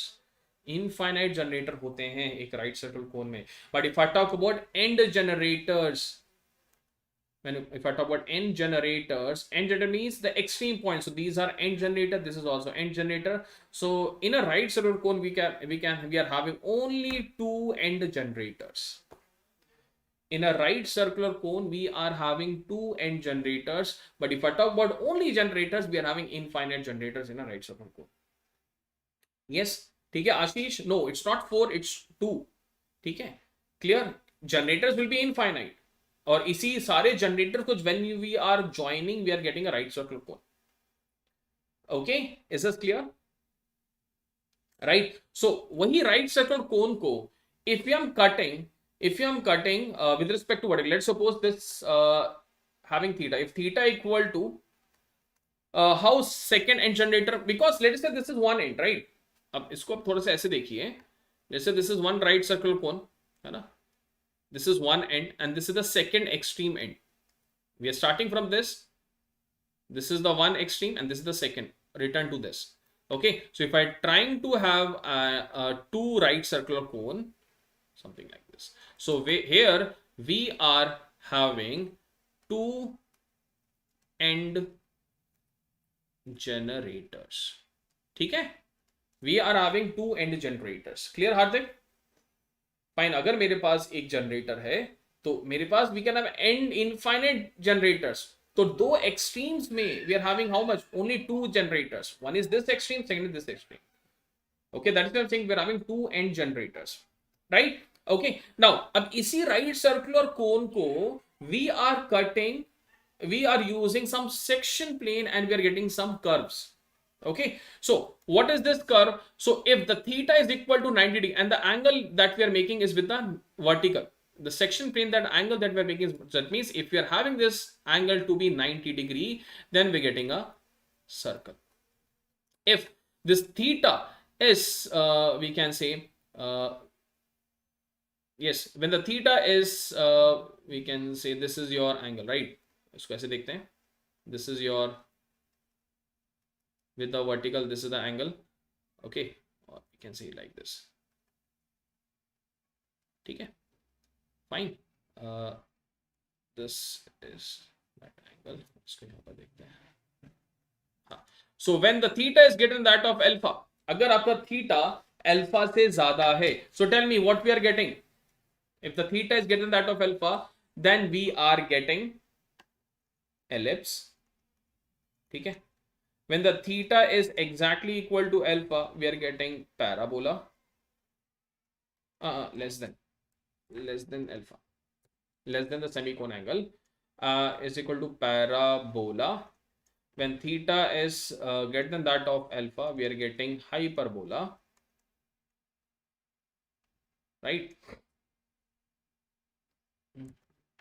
उल्टा लिख दिया, greater than होगा ellipse में, less than होगा hyperbola में. And when it is exactly equal to 0, then we are getting a rectangular hyperbola. ठीक है, fine. This you might have studied in your school days also. वहां पर आपने conics पढ़ा होगा. If the section is being cutting, right? So अगर मैं इसको एक animation के through समझाऊं, देखो, are you able to see this animation? Let me hide myself. This is a circle, slightly more angle, ellipse, then we are having a parabola, then we are having a hyperbola, then we are having a rectangular hyperbola, then we are having straight line. Okay, are you able to visualize what is happening? When you are cutting the section, we are getting different, right? We are starting from the circle, then we are getting when theta equal to 90 degree, right? This is your 90 degree. When you are having theta greater than that of alpha, then we are having ellipse, right? When this theta is equal to alpha, we are getting parabola. And when this theta is less than that of alpha, we are having hyperbola. And when this theta is exactly equal to 0 degree, we are having rectangular hyperbola. ठीक है, we are having this rectangular hyperbola, right? Fine. अब क्या question में ऐसे आ सकता है, you can never know. Now the next problem is we are getting straight line also. When we are getting the straight line, when we are getting the straight line, when this section is exactly parallel to, or we can say exactly equal to this, when this theta is exactly equal to alpha, and your plane is passing through apex, plane passing through apex, then only we'll be getting the straight line. तो question ये है, if theta is equal to alpha, are we getting parabola or are we getting a straight line? It depends कि plane कहां से जा रहा है. If the plane is going apart from apex, then we'll be getting a parabola. अगर यही plane it is passing through this one, right, apex, then we'll be getting a straight line. Then we'll be getting a straight line. Okay. अच्छा, एक और example, एक और question. This kind of statement based question you can expect. Let us suppose we are having a right circle cone.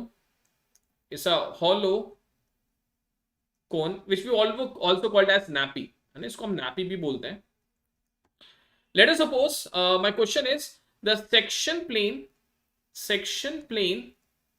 is passing through apex, right? It is passing through apex and theta is greater than that of alpha.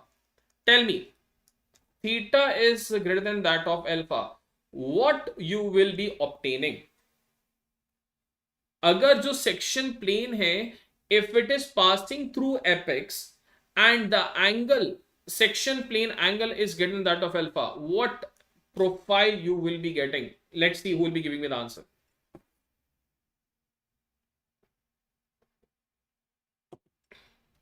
देखो, this is the section plane. ठीक है, ये देखिए, यहां से देखते हैं. This is the section plane passing through apex. It is making an angle more than that of alpha. So what will be getting?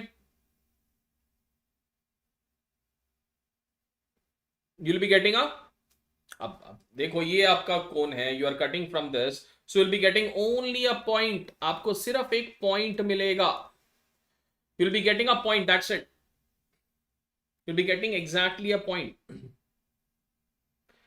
Iqbal sir, isosceles triangle कब form होता है? Then you should be having two section plane. That too alpha is equal to theta. Passing through apex. Passing through apex, alpha equal to theta, then you'll be getting an isosceles triangle. तब आपको मिल जाएगा. Ellipse नहीं मिलेगा. You won't be getting an ellipse. ठीक है? Understood? Clear? ठीक है, perfect है. फाइन. तो इजी है ये, इसमें कुछ डिफिकल्टी नहीं है, right? You can visualize over here. We are having this theta equal to 90 degree. Theta is greater than that of alpha. Theta is equal to alpha. Theta equal to 0 degree. This we call it as rectangular hyperbola. This is your rectangular hyperbola. Okay, clear? अब क्या question में आपसे ऐसे पूछा जाएगा? No, you should be knowing the basic concept. There is one more technique by which we can obtain this conics, that is we call it as eccentricity method. वो important है. Eccentricity method से we can obtain these different conics. So from there you can expect the question which we denote as E. ठीक है हार्दिक? देखो, ये you should be knowing because there are multiple ways to obtain the curve. So one of the ways by using the section method that we have seen. Second way is we can use the eccentricity method. So what is this eccentricity method? Let us try to define what is this eccentricity. Eccentricity is nothing but the ratio of the distance of a point, from a fixed point to we can say to that of a fixed line. ठीक है, अब इसमें से कैसे we can define? Let us suppose we are having a fixed line. This is your fixed line. This fixed line we call it as directrix. This fixed line we call it as directrix. And there's a fixed point also. This is the fixed point, which we call it as the focus also, right? But यहाँ पर हम fixed point will be calling this as fixed point. Now there's a point P which is moving. This point P is moving, right? So the distance of this point, let's say this is your perpendicular, this is point K, and this distance is PF. So eccentricity is nothing but the distance of the fixed point to that of the fixed line. This distance is called as eccentricity. This distance we call it as eccentricity. मतलब ये point P move कर रहा है. It is continuously moving like this. Okay, it is continuously moving like this. So this point P, always the distance will be same. If this point P is present over here also, then this distance versus this distance will be same. That is P dash F divided by P dash K. This distance will be same. So how we are relating this with conics? So what is conics? Conics is basically the locus obtained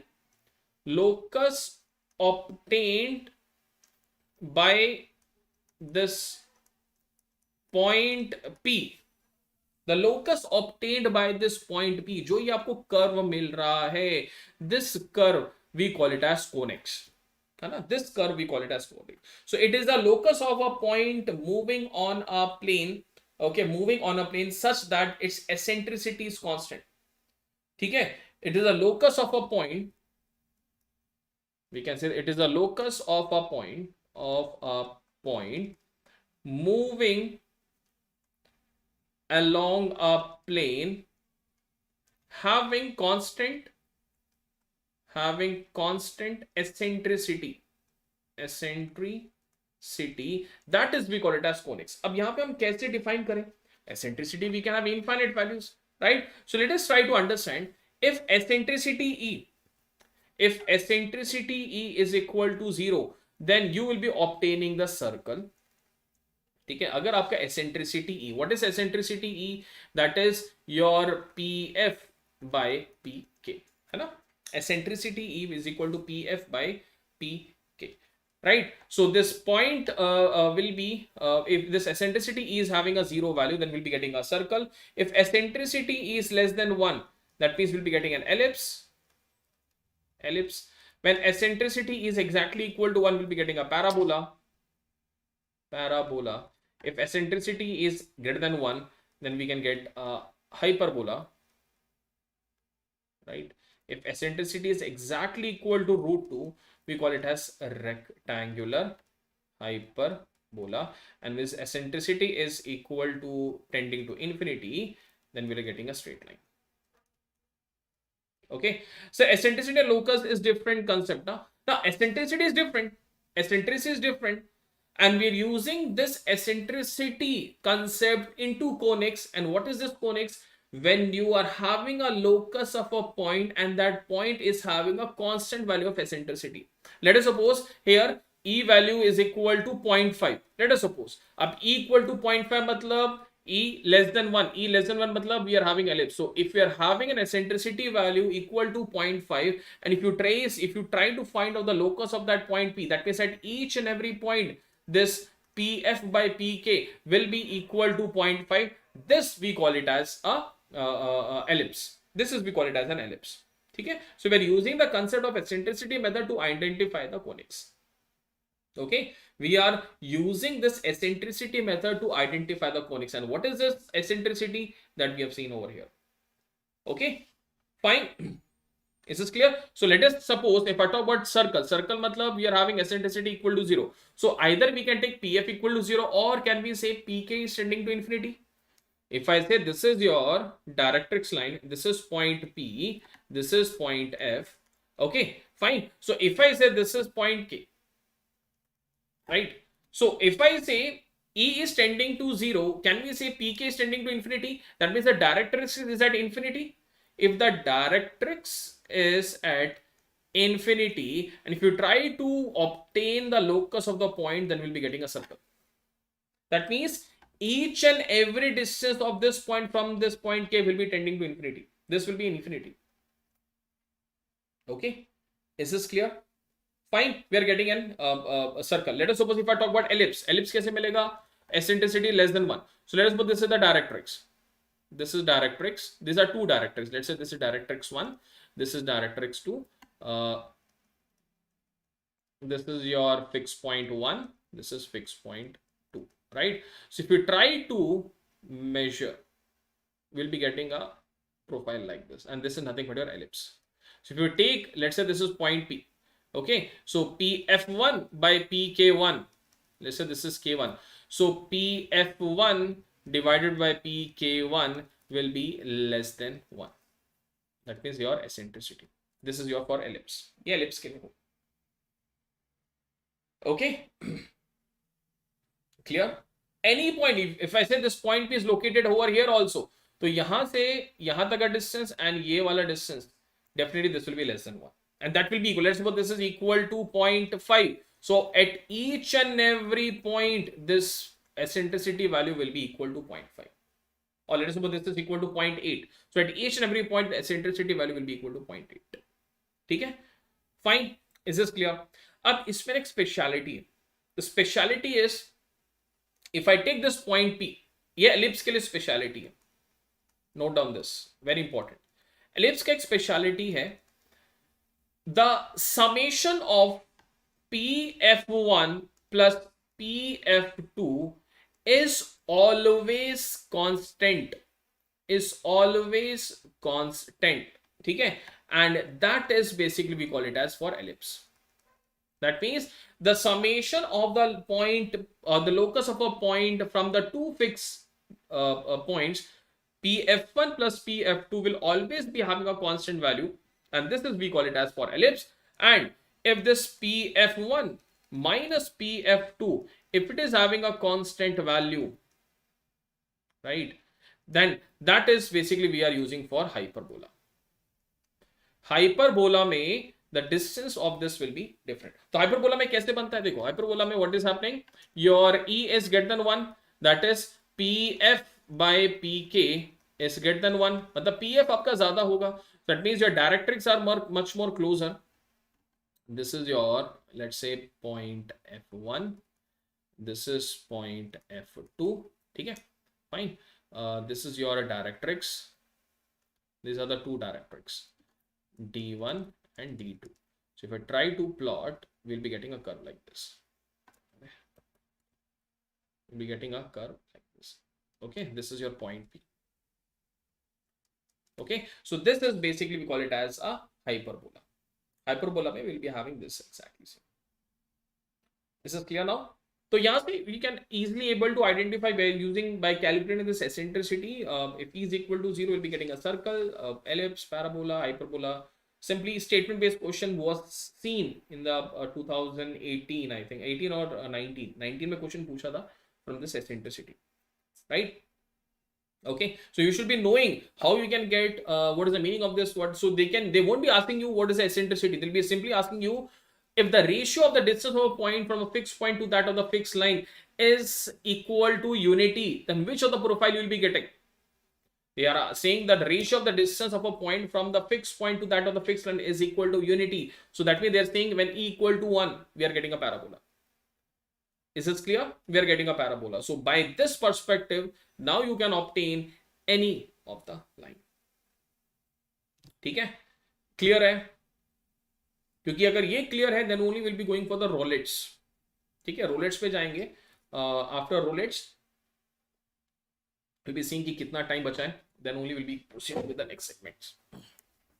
Okay. So now let's talk about the rolets. अब जैसे यहाँ पर है, we can see eccentric. Now the directrices are moving closer. When the directrix were at infinity, we were having a circle. When E is equal to 0, that we are having a circle, right? When E is less than 1, we are having ellipse, right? When E is equal to 1, we are having parabola. When E is greater than 1, we are having hyperbola. E equal to root 2, we are having a rectangular hyperbola. ठीक है? And you can visualize this when the directrices are coming closer. ठीक है? ये आपका rectangular hyperbola बन गया, right? And we are having a straight line when it is equal to tending to infinity.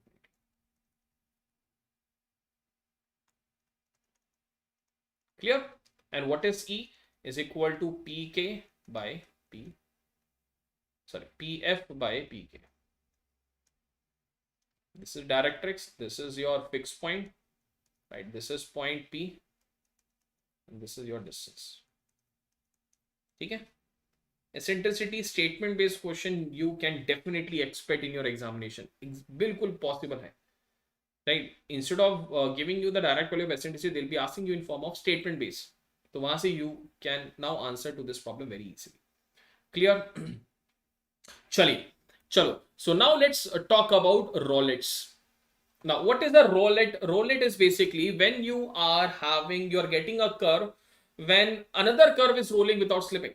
Okay. Rolet is a curve that we are getting by a generator or a pole or by a point attached to a given point, and that curve is rolling without slip along the given curve. We call it as rolets. Now, we are having different classification of rolets. Now, there are two possibilities.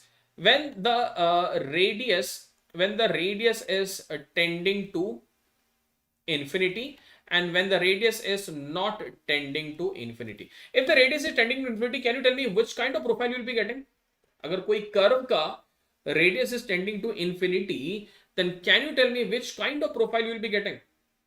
Agar aapka radius is tending to infinity, will be getting a straight line? Yes. And if you are having this to be not equal to infinity, then we'll be getting a circle. So there are two possibilities. Agar kisi curve ka radius infinite hai, then definitely you'll be getting a straight line. If the radius is not tending to infinity, if it's at a finite value, so definitely we'll be getting a circle, right? So what is happening is, if one of the curve is rolling without slipping over another curve, okay, fine. So if you try to visualize, if I say this is the fixed curve, this is the fixed curve. Statement base, Hardik, you can expect, देखो normally drawing से ना statement based question ही आते हैं. They are usually asking the statement based question only, right? So this is the fixed curve and this green curve is rolling without slipping. This green curve is rolling without slipping, and if you try to trace out a point on this, तो ये आपका जो curve आया, that we call it as rolets. That we call it as a rolets. Okay. Clear? YouTube. Is this clear? So the green one is the we can say the rolling curve. ये आपका roll कर रहा है. Okay, 1 second guys, 1 second.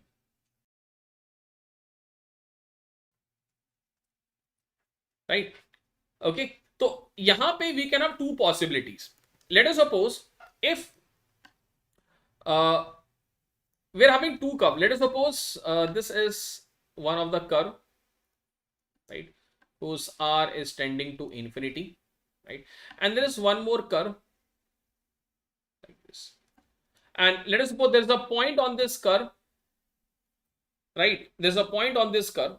Okay, so when this this is fixed and if this is moving, then you will be getting, let's suppose this is point, ये roll करके यहाँ पहुँच गया, ये roll करके यहाँ पहुँच गया. So this point will be present over here and over. If you try to track down this locus, so ये जो locus निकला, that we call it as cycloid. That we call it as cycloid. ठीक है? On the other hand, अगर मान लीजिए we are having the second possibility is this is fixed, right, and there's a straight line which is rolling. This is your moving curve. This is your moving curve. Okay. Initially it was, let's suppose this is point A. Then this has reached over here, then it has reached over here. Okay, it is rolling without slipping. So this point A is also moving from this point to this point. So this curve that is being obtained, this curve we call it as involute curve. इसको हम लोग बोलते हैं involute curve.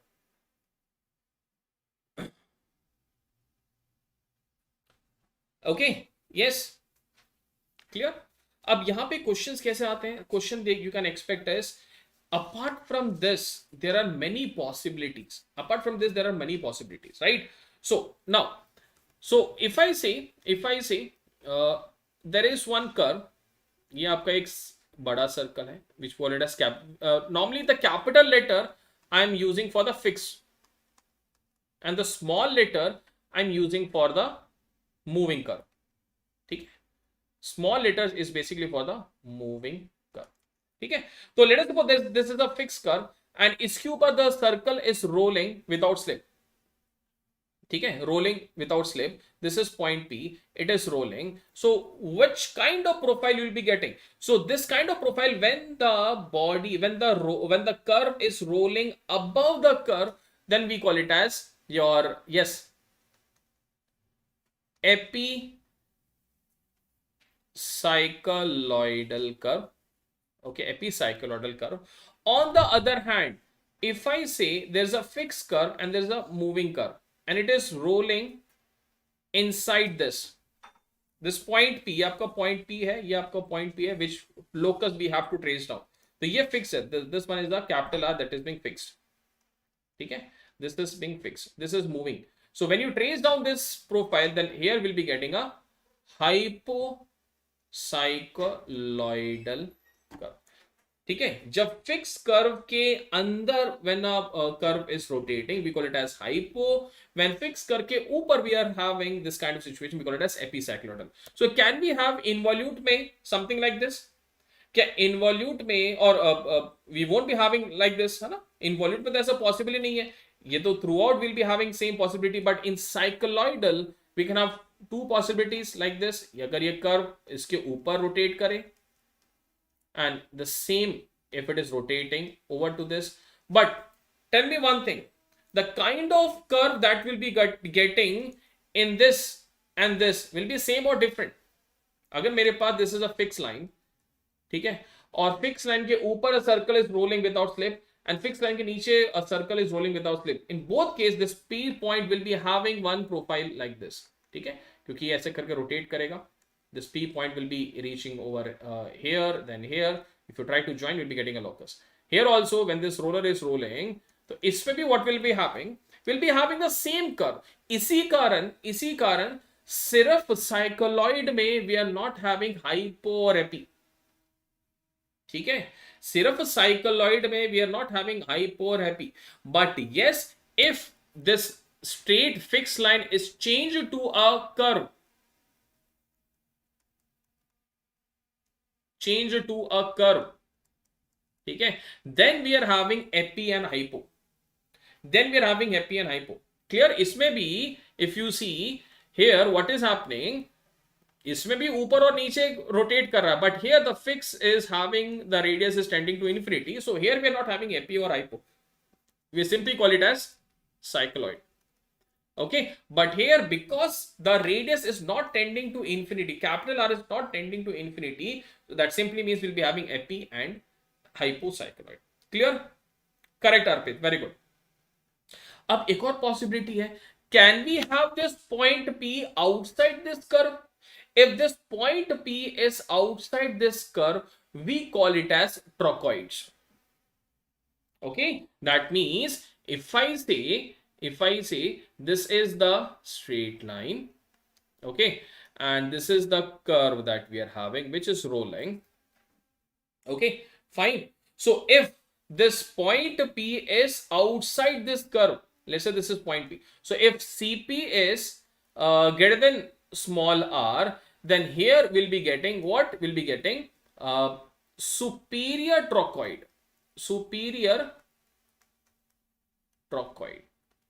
ठीक है, let us suppose if you're having this fixed straight line and this point P is located inside the curve, let's say this is present over here, that means your CP is less than small r, so in this case we'll be getting a inferior trochoid.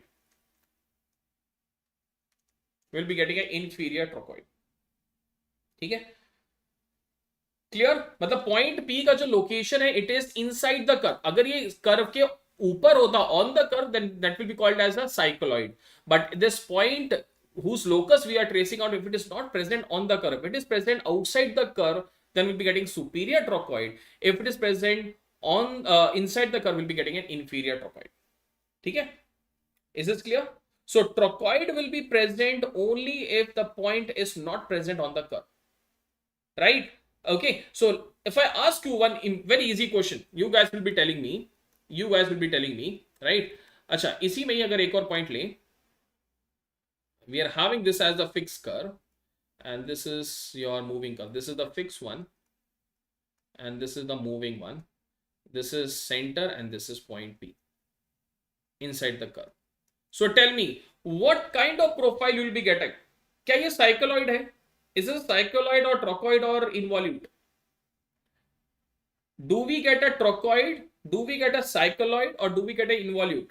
देखो involute हो नहीं सकता. Involute के लिए आपका circle fix होगा और जो मूविंग होगा वो एक स्ट्रेट लाइन होगा. Not possible. Second possibility cycloid. अब साइक्लॉइड के लिए point B should be on the curve, है ना. It is not present on the curve, it is present inside the curve, so it will be a we can say inferior trochoid, inferior trochoid. But as it is moving, as this moving curve is outside the fixed curve, so that we call it as epi. So the final answer is epi-inferior trochoid. Epi-inferior trochoid. Is this clear? Epi-inferior trochoid. क्या ये clear हुआ? और ये statement base आता है. The question is being asked repeatedly, statement base.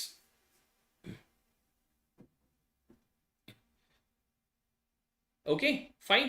तो अगर मैं इसको कंपाइल करूं, सिंपल, अगर मान लीजिए this is your fixed curve, okay, this is the moving curve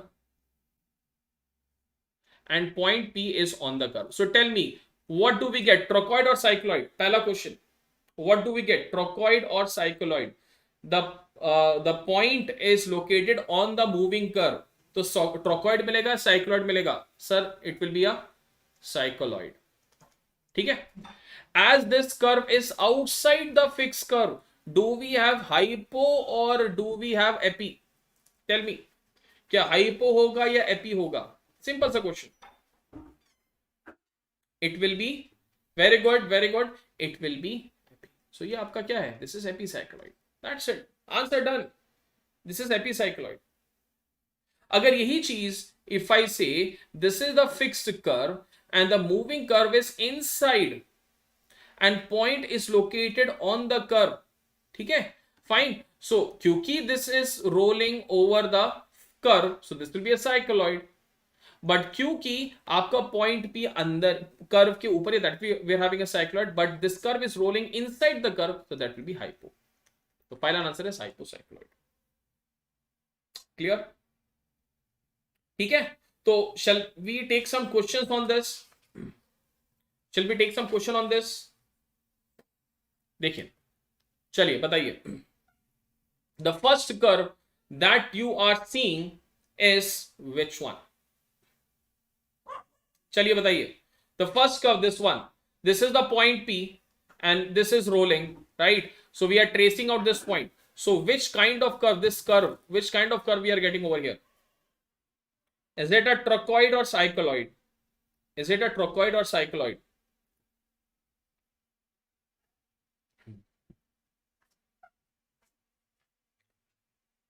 Exact. Point अंदर है ना? It is, if I take this as C, तो CP is less than R. CP less than R means the point is inside. That means it is inferior. है ना? It is inferior. Inferior. Right? क्योंकि इस पे ऊपर नहीं है, so it will be inferior trochoid. That's it. The final answer is inferior trochoid.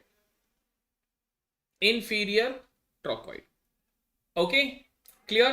अच्छा, tell me about the second one. Tell me about the second one. In this case, the point P is located on the moving curve. It is located on the moving curve, right? This is point P. It is located on the moving curve, or we can say CP is equal to R. So definitely we'll be getting a cycloid. Cycloid. But क्या इसमें AP, hypo, inferior, superior कुछ होगा? नहीं होगा. So this is simply only cycloid. That's it. So this curve we call it as cycloid. है ना? Clear? Fine. क्योंकि if a straight line में, if a curve is rolling, if a point is moving or rolling like this, okay, and if the same roller is rolling below this, you'll be getting a same curve, exactly same curve. So that is the reason plain cycloidal में you are not having epi or hypo. If it is rolling on a straight line, you'll be getting the same curve. So इसमें कोई वो नहीं होगा epi और hypo. But यही अगर straight line was a curve, then we would have in an epi or hypo. Clear? Fine. अच्छा, third one example. This is point C, this is point P. CP is greater than that of small r. So tell me which kind of curve you are getting over here. Which kind of curve you are getting over here?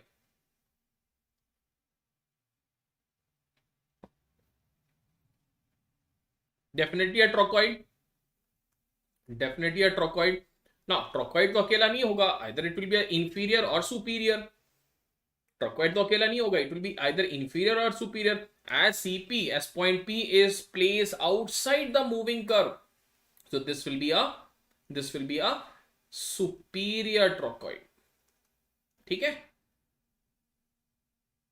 अरे बाबा Madhuraj, it won't be epitrochoid. Epi तब होगा ना जब it is moving on a curve. It is moving on a straight line. Straight line में if it is rolling, if a circle is rolling without slip on a straight line, you will be getting the same profile. Either it is rolling above the line or below the line. हाँ, अगर ऐसा होता question, it would have been something like this. This is the fixed curve, right? अब इस fixed curve में if you're having this roller, right? This is C and this is point P, and if this is rolling like this, and if you're taking the locus of this point, so what kind of profile you will be getting? So this is the profile that we are getting. So this profile we call it as. Now बताइए. Now here CP is greater than that of the moving the radius of the moving curve, है ना? तो इसमें what kind of profile you will be getting? चलिए बताइए. Because this CP is not this point P is not on the curve, so it will be a trochoid. ये trochoid होगा. ठीक है? अब trochoid अकेला नहीं आता, या तो inferior या superior. This point P is located outside, so this is your superior trochoid. But as it is rolling on a curve above the curve, क्योंकि आप इस केस में the fixed का जो radius है, it is not equal to infinity. It is having some finite value. So इस case में will be having epi superior trochoid. Very good Iqbal. Epi superior trochoid. Clear? Fine. So this curve that we'll be getting will be epi superior trochoid. Same example. Let us suppose this, something like this. This is a point P. This is C. So tell me what kind of profile you will be getting. CP is less than R. Tell me what kind of profile you will be getting over here. Quickly.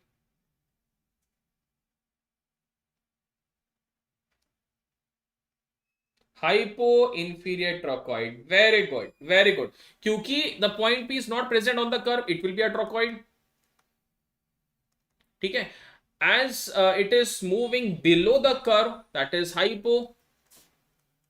ठीक है? अब trochoid अकेला नहीं आएगा, either superior or inferior. अब क्योंकि CP is less than R, so this is an inferior. That's it. So hypo inferior trochoid. That's it. Clear है? Hypo inferior trochoid. I think now you are able to answer it very easily. Okay, now same question if I'm asking you, if this point P in the same question, this one, the second, this lower diagram, if point P is present on the curve, that means CP is equal to R, what kind of profile you'll be getting? Tell me in the comment section. If CP is equal to small r, then what kind of profile you will be getting? Quickly tell me the answer. चलिए देखो, अगर point P curve के ऊपर है, cycloid, answer is cycloid. But as the fixed curve is a fix is not having infinite radius, it's a curve. So definitely now we have to check whether this moving curve is above the curve or below the curve. अब क्योंकि ये below the curve है, तो answer is hypocycloid. Hypocycloid. Clear? Hypocycloid. Clear है? Understood now how you can identify the different types of rolets in this case? So can I ask you one more last question? Yes, one last question from this. Chaliye, let us go and let us ask one more question from this. Let us suppose something like this. This is your moving curve and this is the fixed curve. This is the fixed curve. This one is fixed. Okay. And this one is the moving curve. Okay. This is point P. Okay. This is fixed. So what kind of curve, and this is your small r, this is your capital R. Okay. So what kind of curve you'll be getting? Chaliye bataiye in the comment section. I want answers from every single student. What kind of curve you will be obtaining? What kind of curve you will be obtaining? Quickly. Answer comment section mein. There's a roller. Point P is located on the moving curve. Very good, Arpit. We have got one answer. Nihita, perfect. Very good. Madhura, tell me. Tiksha, Sachin, Hardik. Superior circular. देखो superior or inferior, it's only applicable in trochoid. Superior and inferior only applicable in trochoid. Cycloidal में कोई superior inferior नहीं होगा क्योंकि point P is located on the curve. So this is a cycloid. This is a cycloid, but as the fix is also a curve, so here we'll be having an epicycloid. Here we'll be having an epicycloid. Okay, fine. And it is being seen that an important point that you can remember, if in an epicycloid, if small r is equal to capital R, if small r equal to capital R, then you will be getting a shape that we call it as cardioid shape. Then you'll be getting a shape something like this, and we call it as cardioid shape. क्योंकि देखो, if I try to take the locus, tell me, अगर ये moving curve is making one revolution, if moving curve is making one revolution, so definitely it will be, let's say this is the starting point. तो ending point भी आपका यहीं कहीं आएगा. So you will be having a curve like this. Let us suppose let's say this point P is over here. ठीक है, ये आपका पॉइंट पी है and we have rotated, right. So what we are getting is will be getting a curve like this. क्योंकि जो 2 पाई are होगा, जितना वो रोटेट करेगा, it will be having the same value. यही आपका 2 पाई आर भी होगा, right? So if it is completing one revolution, it will be having the same one starting point and one ending point. That means you'll be getting only one epicycloidal curve. So this kind of shape that we are obtaining, that we call it as the cardioid shape. Simple, याद रखने की एकदम से याद आ गया. Clear? Fine. Is it clear now? Okay. चलिए, अब इसी में ही ना, there is one more concept that we need to understand, that we call it as 2C couple. जगह है कहीं, जगह है, हाँ यहाँ पे बोलते हैं 2C couple. What is this 2C couple? 2C couple में there is one criteria that should be fulfilled. Criteria is if your capital R is equal to 2 times of small r. If capital R is exactly equal to 2 times of small r, that means we can say small r is equal to capital R by 2. तो ऐसे condition को we call it as 2C couple. This condition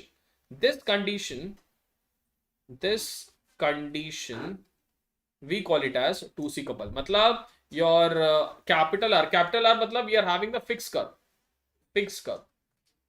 Okay, small r is the moving curve. Right, moving curve. Okay, right. So if any 2C couple, if we are having one equation, we are having one diagram as hypocycloid. Hypocycloid का मतलब, what is the meaning of hypocycloid? What's the meaning of hypocycloid? Hypocycloid will be something like this. uh, this is your curve, this is the small curve. Okay, fine, right? Oh, sorry, hypo will be inside, right? Hypo will be inside. Hypo will be inside. Okay, hypo will be inside. Okay, so if you try to trace out the locus of this point P, if there is a 2C couple condition satisfied, and if you're having a hypocycloid, then you will be getting a straight line. Then you will be getting a straight line, right?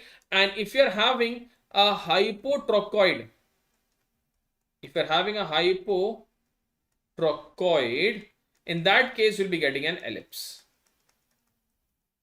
ठीक है, hypotrochoid का मतलब CP is we can say less than R, hypo inferior trochoid.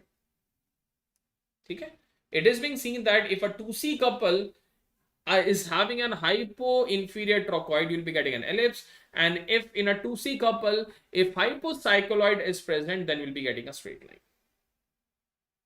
Okay, fine. We can say that you have to remember very important note on this, क्योंकि AS में once was asked, so definitely you can expect ESE में भी a question from this 2C couple. ठीक है, चलिए. So now let's proceed with the next segment, that is safety. Safety बहुत easy है, you might be knowing. I'll be giving you some key tips on fire safety and on the construction safety. Important है because it's been seen that for the last 2 years the number of questions from the safety is being increasing. Okay, from all the 3 topics, safety say the questions are being increasing. So let us try to understand the safety. Now the word safety is nothing but, if you are having free from the danger, injury or damage, or freedom from the danger, injury or damage, that term we call it as safety. Now in safety there's a very important term that we need to understand, that we call it as hazard. What is an hazard? Anyone who can tell me what do you mean by this word hazard? Hazard ka matlab? Anyone? What's the meaning of this word hazard? Hazard ka matlab something which is we can say harmful to any person, that could be harmful to the environment. Okay, hazard is nothing but any potential source or any source of potential damage of harm which can be resulting into adverse health effect or something to someone, to any property. Right, like if I say one of the basic example that you might be knowing about, the Bhopal gas tragedy. You all might be knowing about this. Yes, है ना, Bhopal gas tragedy क्यों हुआ था? What was the reason for that? Anyone? What was the reason for that Bhopal gas tragedy? Tragedy. Yes, anyone? Which gas leaked out from that Bhopal gas tragedy? याद है किसी को? Or only on paper you are remembering? Methyl isocyanide, I think, है ना? Sachin, Diksha, Iqbal, Arpit, yes, I think it was methyl isocyanide was leaked into the atmosphere, and due to that the nearby zone was affected. That means that methyl isocyanide was the potential source of damage or harm or any adverse effect to the living person nearby. Right? Okay, one more example that we can have is of Chernobyl. You might be knowing about this. There is one town in Ukraine which we call it as Chernobyl, right? And till now, till today, we call this as a dead city. अगर आप देखेंगे online also, you can see it is called, it is referred as a dead city. The persons, they are still not residing nearby to that places in that particular area. Okay, so hazards can be classified under 5 different categories. We can have biological, we can have psychological, we can have physical or chemical. So if I try to define types of hazards, so hazards is basically having 5 different classifications. One is biological. The best example you can say, what could be called power plant in Ukraine. Perfect. What is an example of a biological hazard? Anyone who can tell me? जो होता है आपका bacteria से, virus से, insect, we can call it as COVID, malaria, है ना, fine, और your we can say Nipah virus. Okay, so these are the hazards that we are getting from bacteria, virus, insect, plants or any animals. Okay, best example you all might be knowing about this is COVID. Yes, exactly. Fine. Second kind of hazard is your chemical hazard that we've already seen in the Bhopal gas strategy, or we can say Chernobyl example. That is an example of it, which is basically directly infecting your we can say lungs, है ना. ये lungs में ज़्यादा effect आता है या आपके skins में आपका effect पड़ता है. You might be knowing about this when a very highly radioactive gas is being leaked, then it will be directly impacting your skin. एक ह्यूमन बीइंग के स्किन्स पे ये आपका इफेक्ट पड़ेगा. Ergonomic is basically we are talking about some repetitive work और work station में, like if you are sitting in right now, it is always advisable that the back should be always be making an angle of 90 to 110 with the horizontal, right? It should be always be having this kind of inclination. 90 to 110 degrees should be the inclination.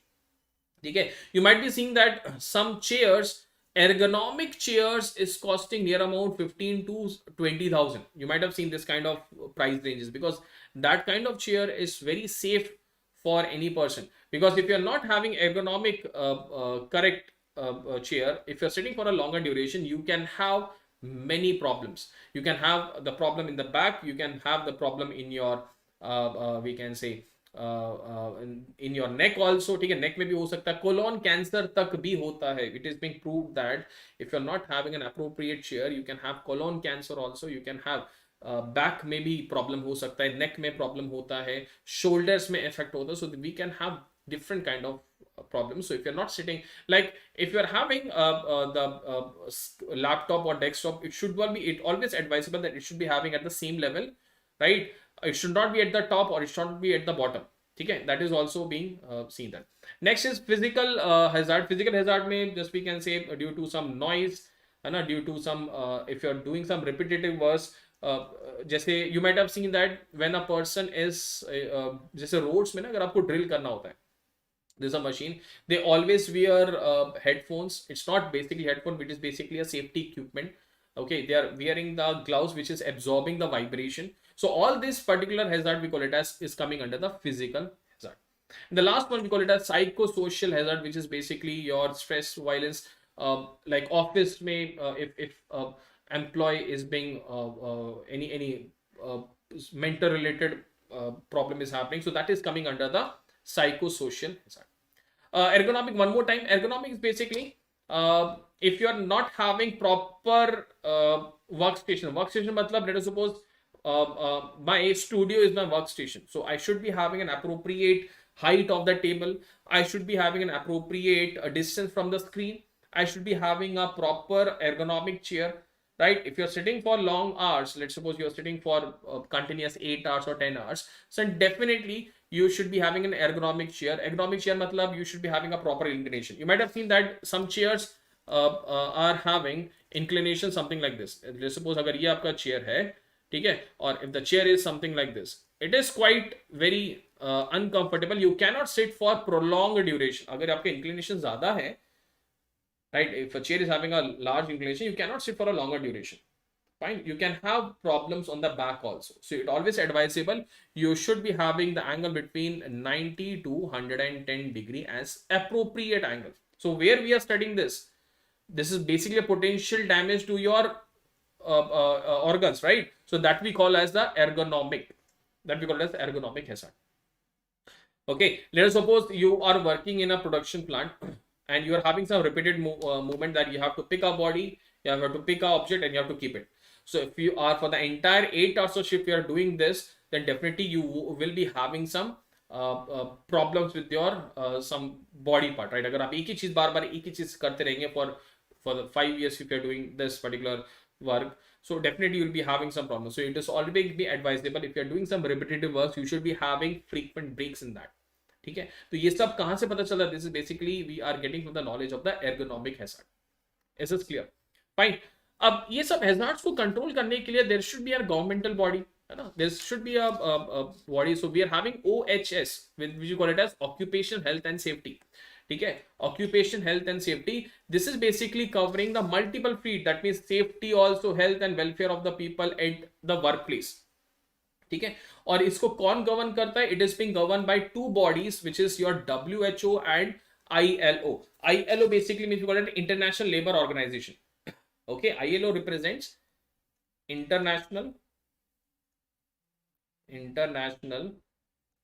Labour organization, ठीक है, fine. अब OHS में actual में there was a question that you can expect, हो सकता है they can ask you which of the industries is being covered under OHS. There is only 4 industries that is being covered.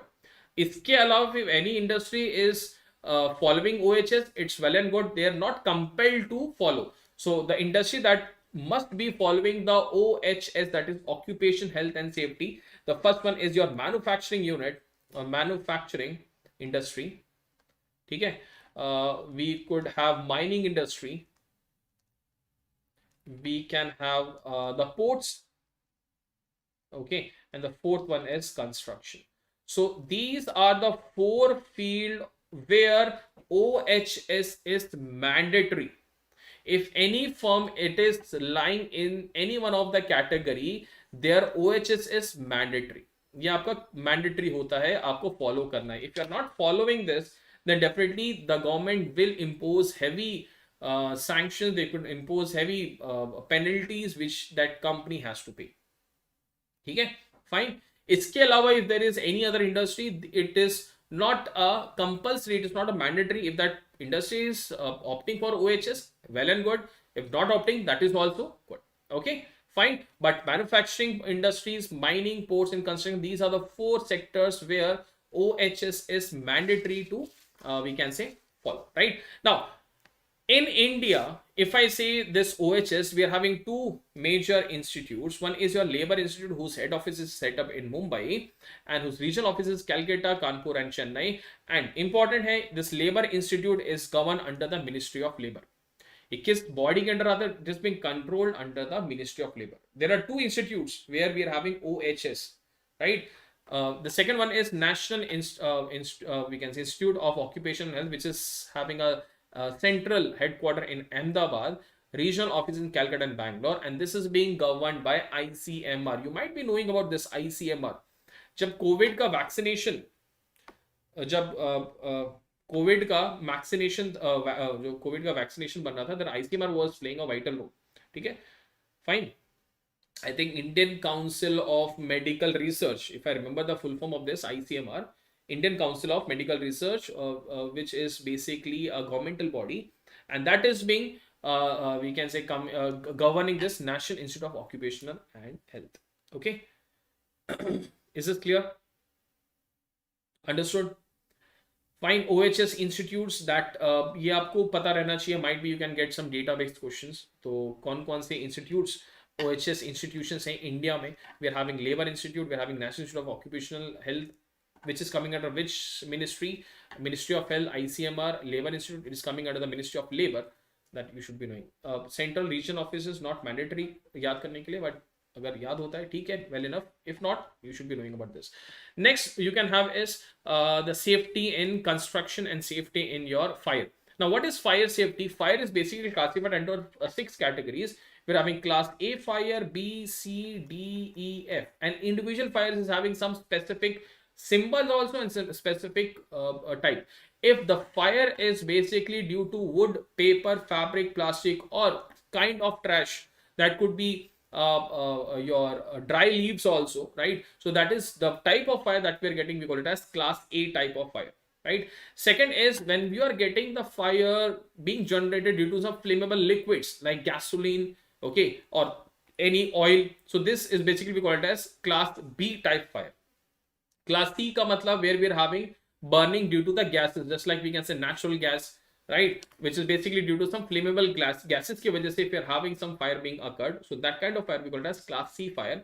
Class D आपका होता है due to some metals. ठीक है, there are some metals which are highly combustible like zirconium, titanium, manganese also, right? These are the different metals which are highly combustible in nature, and combustion means if it is have slight spark, it will be having quick flammable property. So class D fire is basically due to the metals.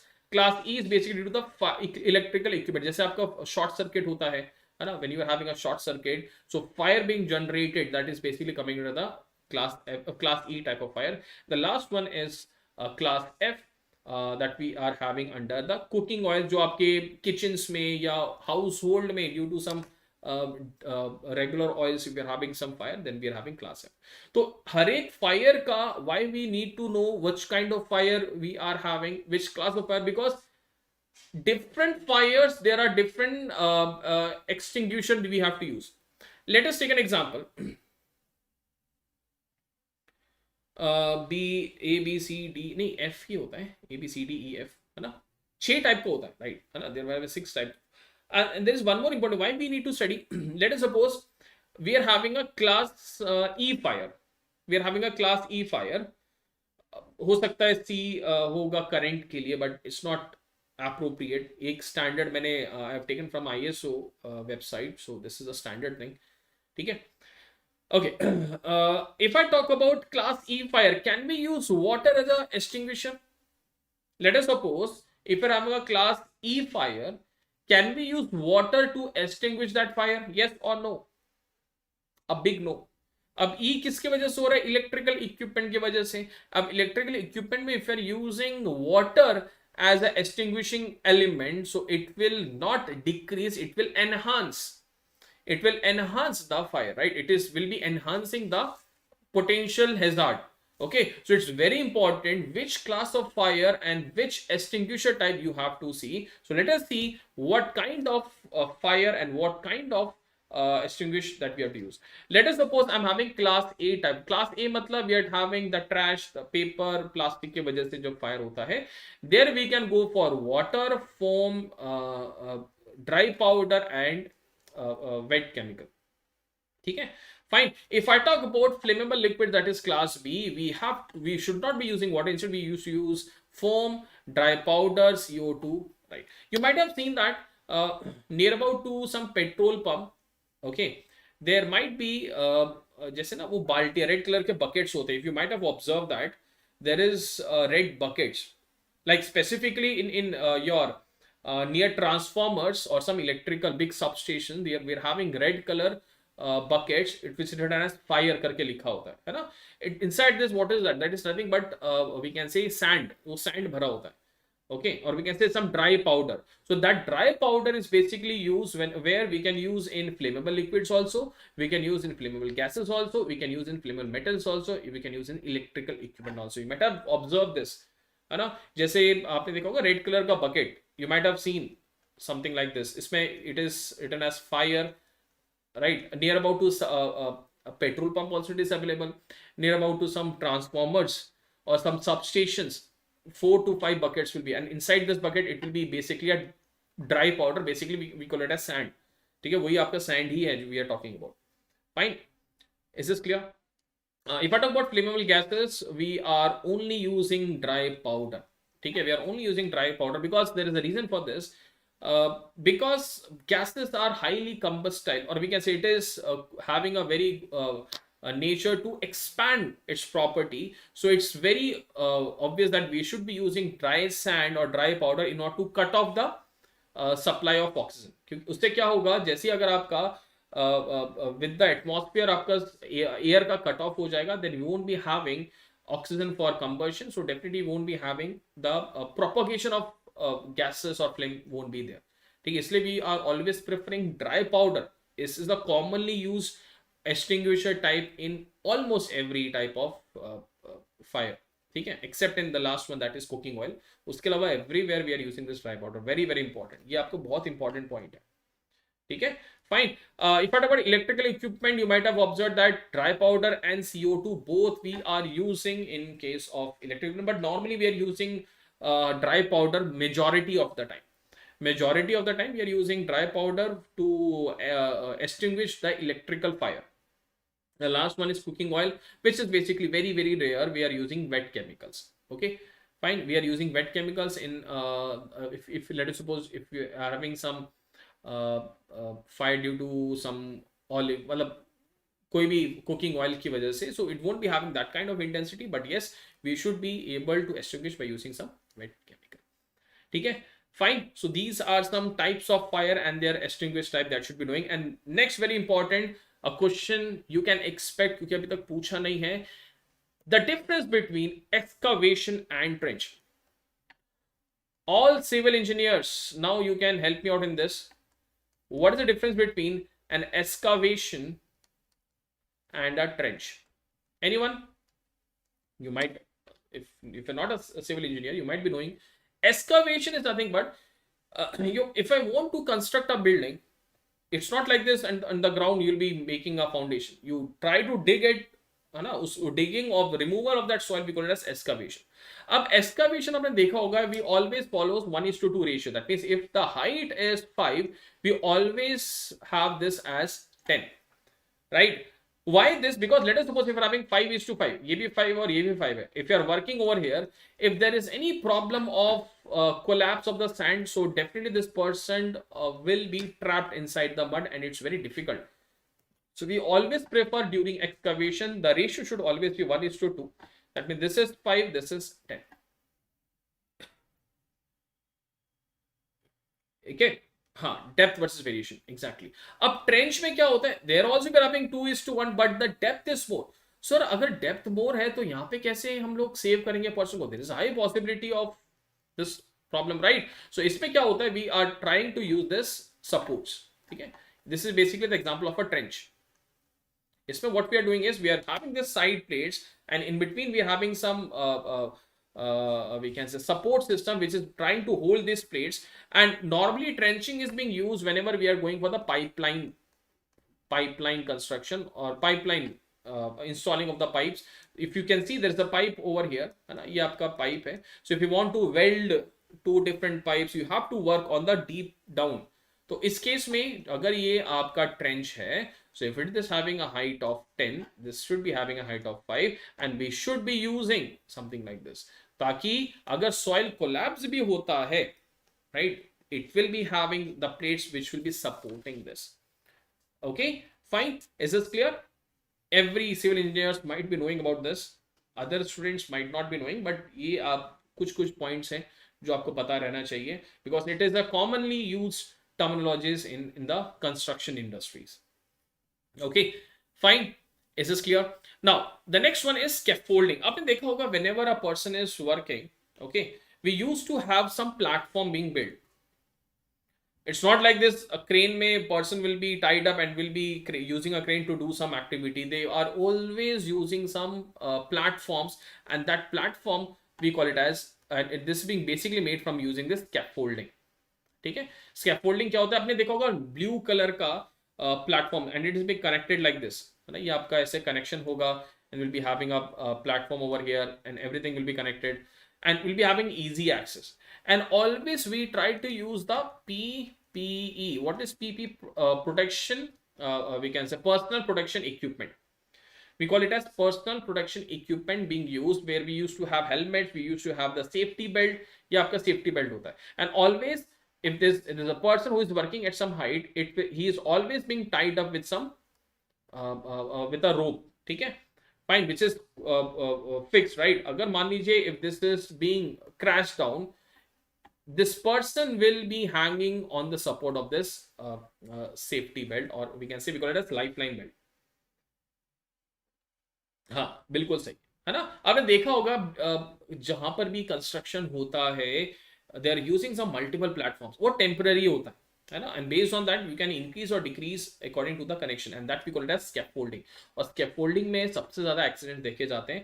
Why? Because if you are not using the appropriate protection gears or protection equipment, there is a high tendency of accident to happen. Okay, fine. Or there are multiple other safety concepts that you should be knowing. इसके अलावा one more is from the electrical safety. ठीक है, electrical safety में there are some materials that you should be knowing. ठीक है, उसके अलावा I think safety you will be having the complete cover. एक होता है safety in the cranes, जैसे cranes हो गया, या फिर some moving vehicles. तो moving vehicles में what other safety points? First thing is the operator should be well trained. We can say untrained operators should be avoiding to use the cranes, because if untrained operator is using the crane, there is a high tendency for accidents to happen. ठीक है, तो इसलिए बहुत important बात है. जैसे हम लोग व्हीकल्स की बात करते हैं, right, we call it mechanical vehicles और HEMV, heavy engineering mechanical vehicles, right? So we try to avoid any untrained operator, and every monthly the operator should be having some trainings being done in order to update with the crane, we can say, usage, right? Exactly. Okay, so these are some small points that you should be knowing. और अगर आप question को पढ़ेंगे ना, you will be able to answer it very easily, right? So I think the time is up. It was allocated to take it till 8 o'clock, but I think आप लोग के साथ टाइम का पता ही नहीं चला, that we went till 8:30. Okay, so there are some additional topics apart from this that is completely theoretical. I've not taken up that because that will simply, if you try to read that, you'll be able to understand the safety perspective, right? So this is all about your design safety. Almost we have covered 70 to 80 percentage. Excavation area should be covered. Exactly. The surrounding, you should be using some tapes. So we call it as safety tapes in order to avoid a person. If there is an excavation being done, let's suppose there's an excavation being done over here. Okay, so we always try to use the safety tapes. If you have visited any construction site, you might have observed.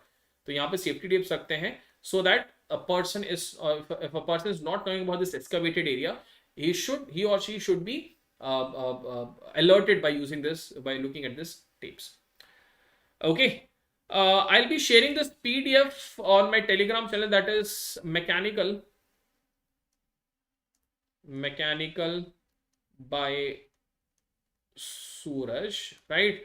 I'll be sharing this in Learn with Sooraj. ठीक है, दोनों Telegram channels में I'll be sharing this just after this in 1 or 2 minutes, right? So try to download this. You'll be having a quick recap because projections का important है, rolets important है, conics important है. You can expect some statement based questions from that. Okay, so thank you guys for patiently listening to the session, and I hope you all enjoyed. So do not take tension. जितना पढ़ा है, try to just revise that. Do not go for any new topic. I won't recommend you because if you are a serious aspirant, 19th is the date of examination. तो आज तो Valentine's Day था, तो बस 4 days is being left out. आज का दिन चला गया. Only 4 days left, so you should not be picking up any new topic, है ना? And try to make yourself motivated, and whatever you have studied, try to work on that.